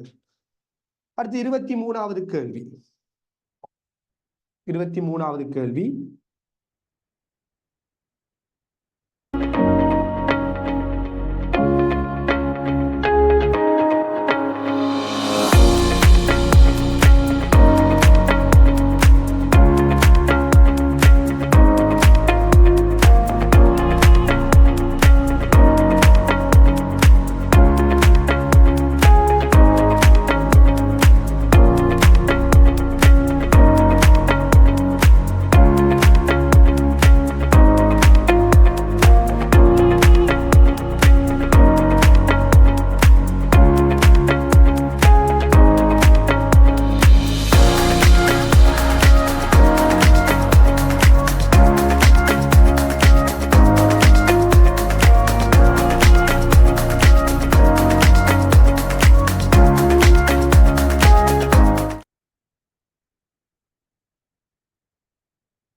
காட்டப்பட்டுள்ள தொகுதி ஒரு நீட்ட முடியாத இலேசான இழையினால் M3M திணிவுகள் இணைக்கப்பட்டு உள்ளது. கப்பி ஒப்பமானதும் இலேசானதும் ஆகும். தொகுதி எல்லை சமநிலையில் இருப்பின் நிலையியல் உராய்வு குணகம் யாது? தொகுதி எல்லை சமநிலையில் இருக்குதாம். நிலையியல் உராய்வு குணகம் என்ன அப்படின்னு கேட்கிறாங்க. இன்னொரு கேள்வி உண்டு இல்லையா? முதலாவது பாருங்க, இவர் ஓய்வில் இருக்காரு. இவர் விசை எம்ஜி. அப்ப இந்த இழுவிசை அறிக்கும். இதுக்கு முதல் கேள்விகளை பார்த்துட்டோம். எம்ஜி. அப்ப இங்க தொழிற்பெற இழுவிசை எம்ஜி. அது ஒரு விஷயம். அடுத்தது இதுல நிறை 3mg. அப்படித்தானே? உங்களுக்கு தெரியும் இந்த 3mg-யை 2 கூறுகளா பிரிக்கலாம். ஒன்று சாய்தளத்தின் வழியை பிரித்தால் 3mg இந்த கோணம் 30, அப்ப sin 30 வரும். சாய்தளத்தின் வழியை பிரிச்சா சைன், எதிர்பக்கம் பிரிச்சா செங்குத்தா பிரிச்சா கோஸ். இந்த கோணம் கிடையோட 30, sin 30. அப்ப 3mg sin 30, செங்குத்தா பிரிச்சா 3mg cos 30. அப்ப 3mg 2 கூறா பிரிச்சிட்டோம். அடுத்தது உராய்வு. இதுல பாத்தீங்கன்னா உராய்வு விசை பெரும்பாலும் 3mg sin 30 யோசிக்கக்குள்ள 3mg sin 30 யோசிக்கக்குள்ள sin 30ங்கிறது அரை. அப்ப 3mg/2 இது mg. அப்ப கீழ் நோக்கிய விசை பெருசா அடிக்குதுன்னா உராய்வு விசை என்ன செஞ்சிருக்குன்னா மேல் நோக்கி தொழிற்பட்டிருக்கு. அப்ப உராய்வு மேல் நோக்கி இருக்கு. சரியா? அடுத்தது செவ்வன் மறுதாக்கம் தொழிற்படும். இவ்வளவுதான் இங்க தொழிற்படுற விசை. இப்ப நம்ம உடனே முதலாக என்ன செய்யலாம்டா, இந்த குற்றி ஓய்வில் இருக்குது, சமநிலையில் இருக்குது. அப்படித்தானே? எனவே சமநிலையில் இருக்குது என்றால் சாய்தளத்தின் வழியே கீழ் நோக்கிய விசை சாய்தளத்தின் வழியே மேல் நோக்கிய விசைக்கு சமன். ஆக 3mg sin 30 சாய்தளத்தின் வழியே மேல் நோக்கிய விசை இந்த இழு விசை mg பிளஸ் உராய் விசைக்கு சமன். sin 30ங்கிறது அரை. எழுதுவோம். சரியானே? அரை. இங்கால mg f வரும். எனவே இதுல இருந்து உராய் விசை 3mg/2 இருந்து mg கழிப்படும். கழிப்பட்டிக்கின்றால் mg/2 வரும். உராய் விசையை கண்டுட்டோம் mg/2. இப்ப உங்களுக்கு தெரியும் இங்க தொழிற்பெற உராய் விசை என்ன வகை உராய்வாம்? எல்லை உராய்வு. எனவே μ இன்டு நிலையியல் உராய்வு குணகம் இன்டு செவ்வன் மறுதாக்கம்னு போடலாம். ஆக பாருங்க mg/2 சமன் μ இன்டு செவ்வன் மறுதாக்கம். செவ்வன் மறுதாக்கம் என்னதுக்கு சமன்? இந்த குற்றி ஓய்வில் இருக்குது, சாய்தளத்தின் வழியே கூட இது இயங்கல்ல. எனவே சாய்தளத்துக்கு செங்குத்தா கீழ் நோக்கிய விசை சாய்தளத்துக்கு செங்குத்தா மேல் நோக்கிய விசைக்கு சமனாரிக்கணும். அதாவது கீழ் நோக்கிய விசை 3mg cos 30, மேல் நோக்கிய விசை 6க்கு சமன். அப்ப செவ்வன் மறுதாக்கம் 3mg cos 30 வரும். சரியா? இதுல mg போயிடும். அப்ப half mu 3 cos 30 என்ன? √3/2.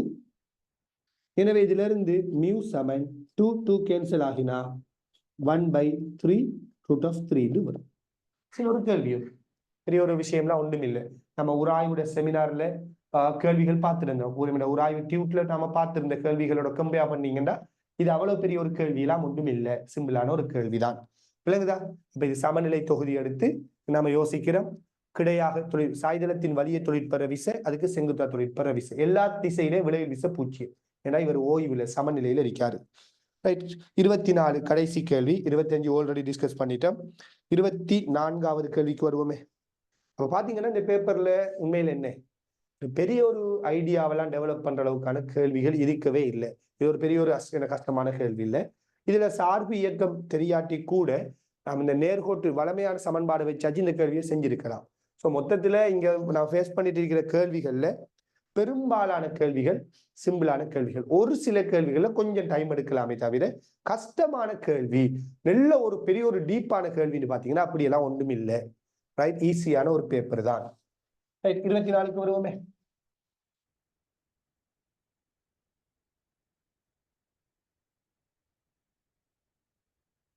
ஒழுங்கா படிச்சீங்கன்னா சரி.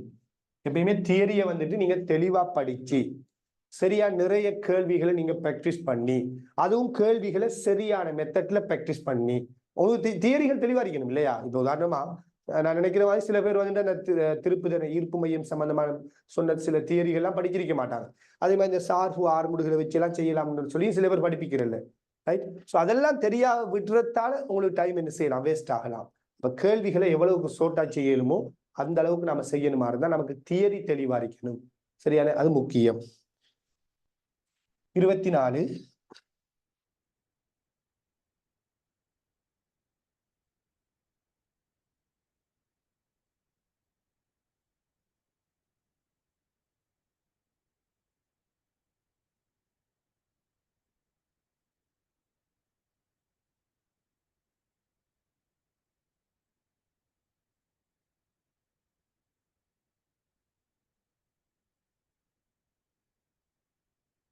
உருவில் உள்ளவாறு இரு பொருட்கள் 70 மீட்டர் உயரத்தில் உள்ள ஒரு கிடைத்தளத்திலிருந்து 30 மீட்டர் பெர் செகண்ட் 30 வர்க்கமூலம் 3 மீட்டர் பெர் செகண்ட் வேகத்தில் கிடையுடன் 30 பாகை 60 பாகை கோணத்தை அமைக்கும் வகையில் உருவில் காணப்படுகின்றவாறு எறியப்படுகின்றது.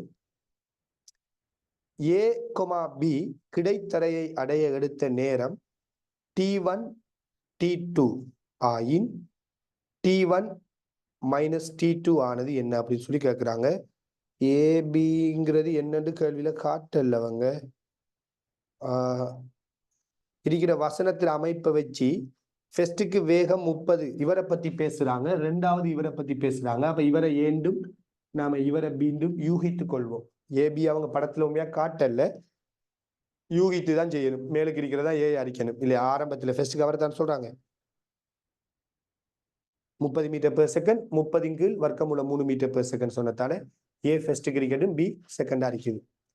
ஸோ என்னையாம் இவங்க ரெண்டு பேரும் தரையை அடைய எடுத்த நேரங்களோட வித்தியாசம் என்ன அப்படிங்கிறது தான் இங்க கேட்கப்பட்டிருக்கிற கேள்வி.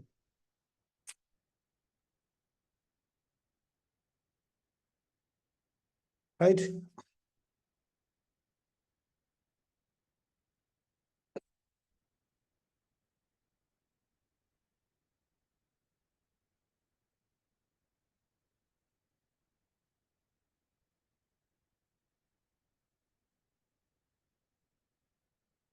ஸோ பொதுவா பாத்தீங்கன்னா எரிய இயக்கத்துல தரைய அடைய எடுக்கிற நேரம் அதி உயரம் இப்படியான விடயங்களை தீர்மானிக்கிறது நிலை குத்துக்கூறாகத்தான் இருக்கும். எப்பயுமே எரிய இயக்கத்துல டைம் டிஃபைன் பண்றது யாருன்னு பாத்தீங்கன்னா நிலை குத்துக்கூறுகளா தான் இருக்கும். சரியான அந்த வகையில இவங்க ரெண்டு பேரும் டைம் டிஃப்ரெண்டான கேள்வியா கேட்டிருக்கிறாங்க. அதனால நாம என்ன செய்ய போறோம்னால் இவங்க ரெண்டு பேருக்கும் நிலைக்குத்து வேக கூறுகளை தான் பிரதானமா யோசிப்போம். கிடை வேகத்தை நம்ம கணக்கெடுக்க தேவையில்லை. ஏன்னா டைமை தீர்மானிக்கிறது நிலைக்குத்து கூறு. அந்த வகையில 30 மீட்டர் பெர் செகண்ட் வேகத்துல நிலைக்குத்து கூறு என்ன வரும்? 30 sin 30 வரும். சரியா? அதே போல அப்ப 30 sin 30 ஏயினது நிலைக்குத்து வேகம் sin 30 என்ன? அரை, அப்ப 15 வரும். சோ ஏயினது நிலைக்குத்து வேகம் மேல் நோக்கி 15. அதே மாதிரி பியினது நிலைக்குத்து வேகத்தை எடுத்தீங்கன்றால் பியினது நிலைக்குத்து வேகம் கீழ் நோக்கி இருக்குது. சோ 30 வர்க்கமூலம் 3 கிடையாக 60 பாகைண்டா நிலைக்குத்தாக 30 வர்க்கமூல 3 sin 60 வரும். எனவே sin 60 என்ன அப்படின்னு பார்த்த மாதிரி இருந்தால் உங்களுக்கு தெரியும், வர்க்கமூல 3க்கு 2. எனவே வர்க்கமூல 3 போனால் 15 மீட்டர் பெர் செகண்ட் வரும்.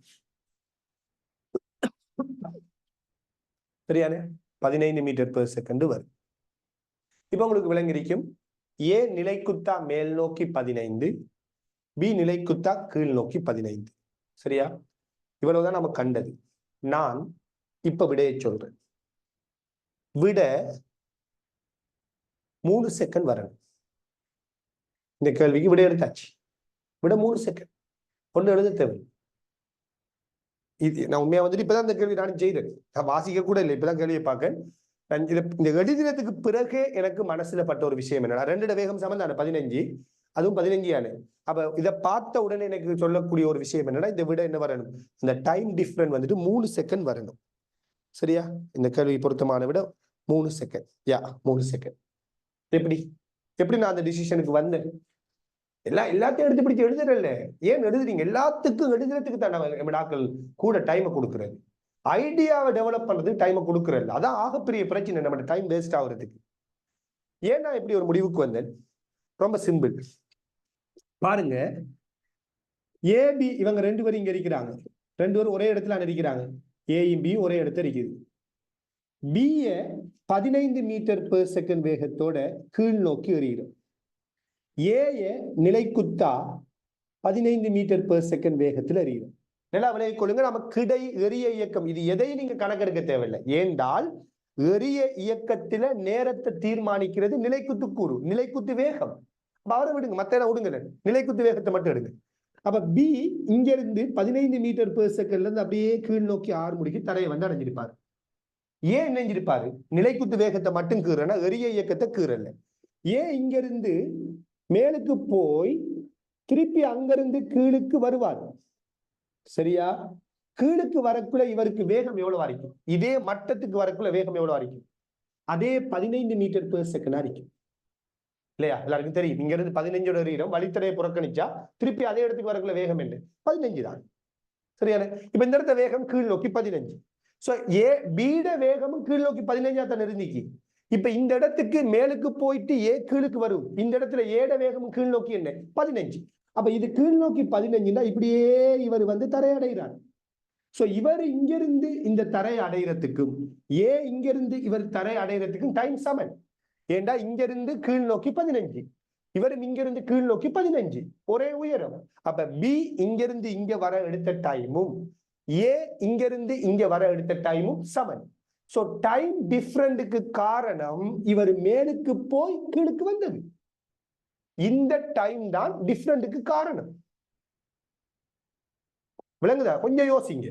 ஆக இங்க இருந்து இங்க போயிட்டு வாரத்துக்கு எவ்வளவு டைம் எடுக்கும்? இதைத்தான் நான் இந்த கிளாஸ்ல இந்த பேப்பர் டிஸ்கஷன் ஒரு இடத்துல சொன்னேன். இங்க அமர்வுகள் 10 தானே, இந்த இடத்துல வேகம் 15 அதி உயர் புள்ளி அடைய எவ்வளவு டைம் எடுக்கும்? ஒரு செகண்டுக்கு வேகம் 10ஆல குறையும். நம்ம சொன்னோம் 10 மீட்டர் பெர் செகண்ட் வேகத்தோட எறிஞ்சா ஓய்வுக்கு வர 1 செகண்ட், 20 மீட்டர் பெர் செகண்ட் வேகத்தோட எறிஞ்சா 2 செகண்ட். அப்ப 15 மீட்டர் பெர் செகண்ட் வேகத்தோட எறிஞ்சா ஓய்வுக்கு வர எவ்வளவு டைம் எடுக்கும்? 1.5 செகண்ட் எடுக்கும். சோ மேலுக்கு போக 1.5, கீழுக்கு போக 1.5.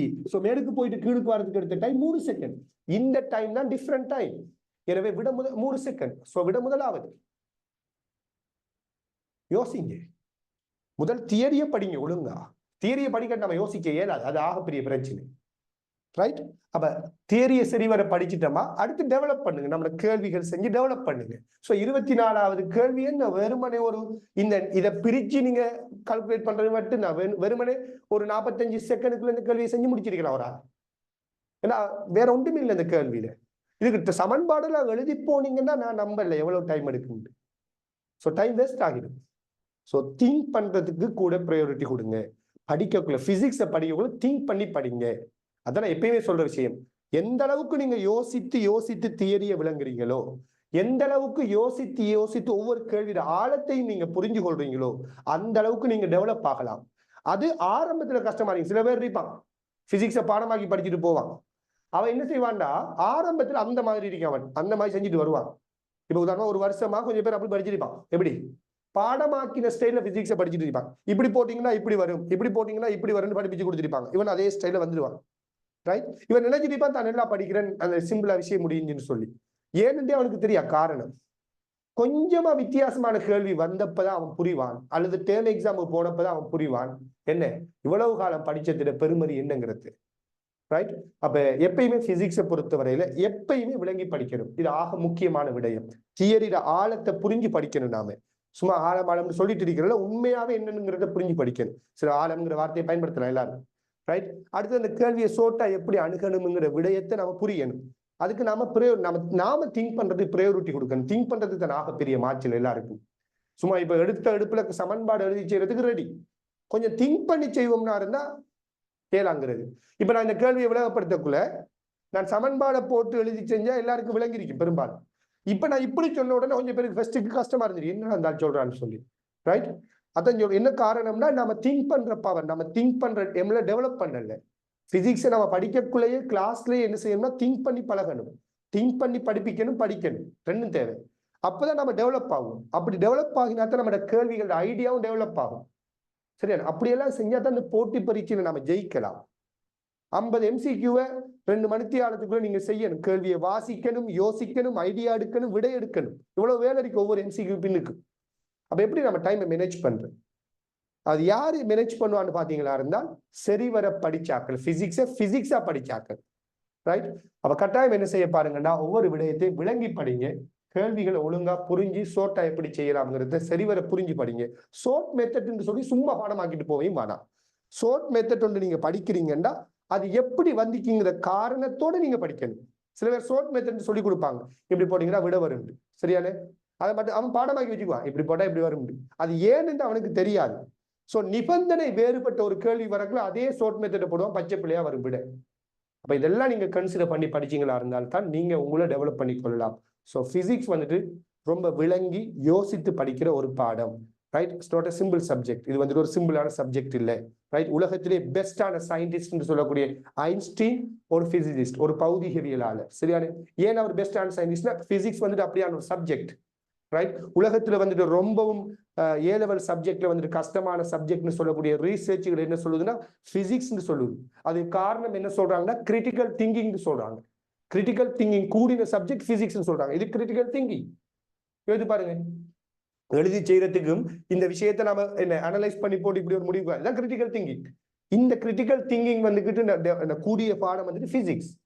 அப்ப இப்படிப்பட்ட ஒரு பாடத்தை வந்துட்டு பாடமாக்குற மாதிரி என்ன அது என்னன்னே தெரியாம படிக்கிறதா வந்துட்டு ஒரு ஆரோக்கியமான ஒரு கற்றலோ கற்பித்தலோ இல்லை. ஸோ கட்டாயம் பிசிக்ஸ் ஒழுங்கா படிச்சீங்கன்னா நீங்க பிசிக்ஸ் கஷ்டம்னு சொல்லவே மாட்டீங்க. ரைட்? கிளாஸ்லேயே விளங்கி படிக்க பாருங்க. ஓகே. ஸோ நான் நினைக்கிற மாதிரி இந்த MCQ 25 உங்களுக்கு பிரயோசனமா இருக்கும் அப்படின்னு நான் நம்புறேன். ஓகே. ஜஸாக்கல்லாஹு ஹைர். அஸ்ஸலாமு அலைக்கும் வரஹ்மத்துல்லாஹி வபரகாத்துஹு.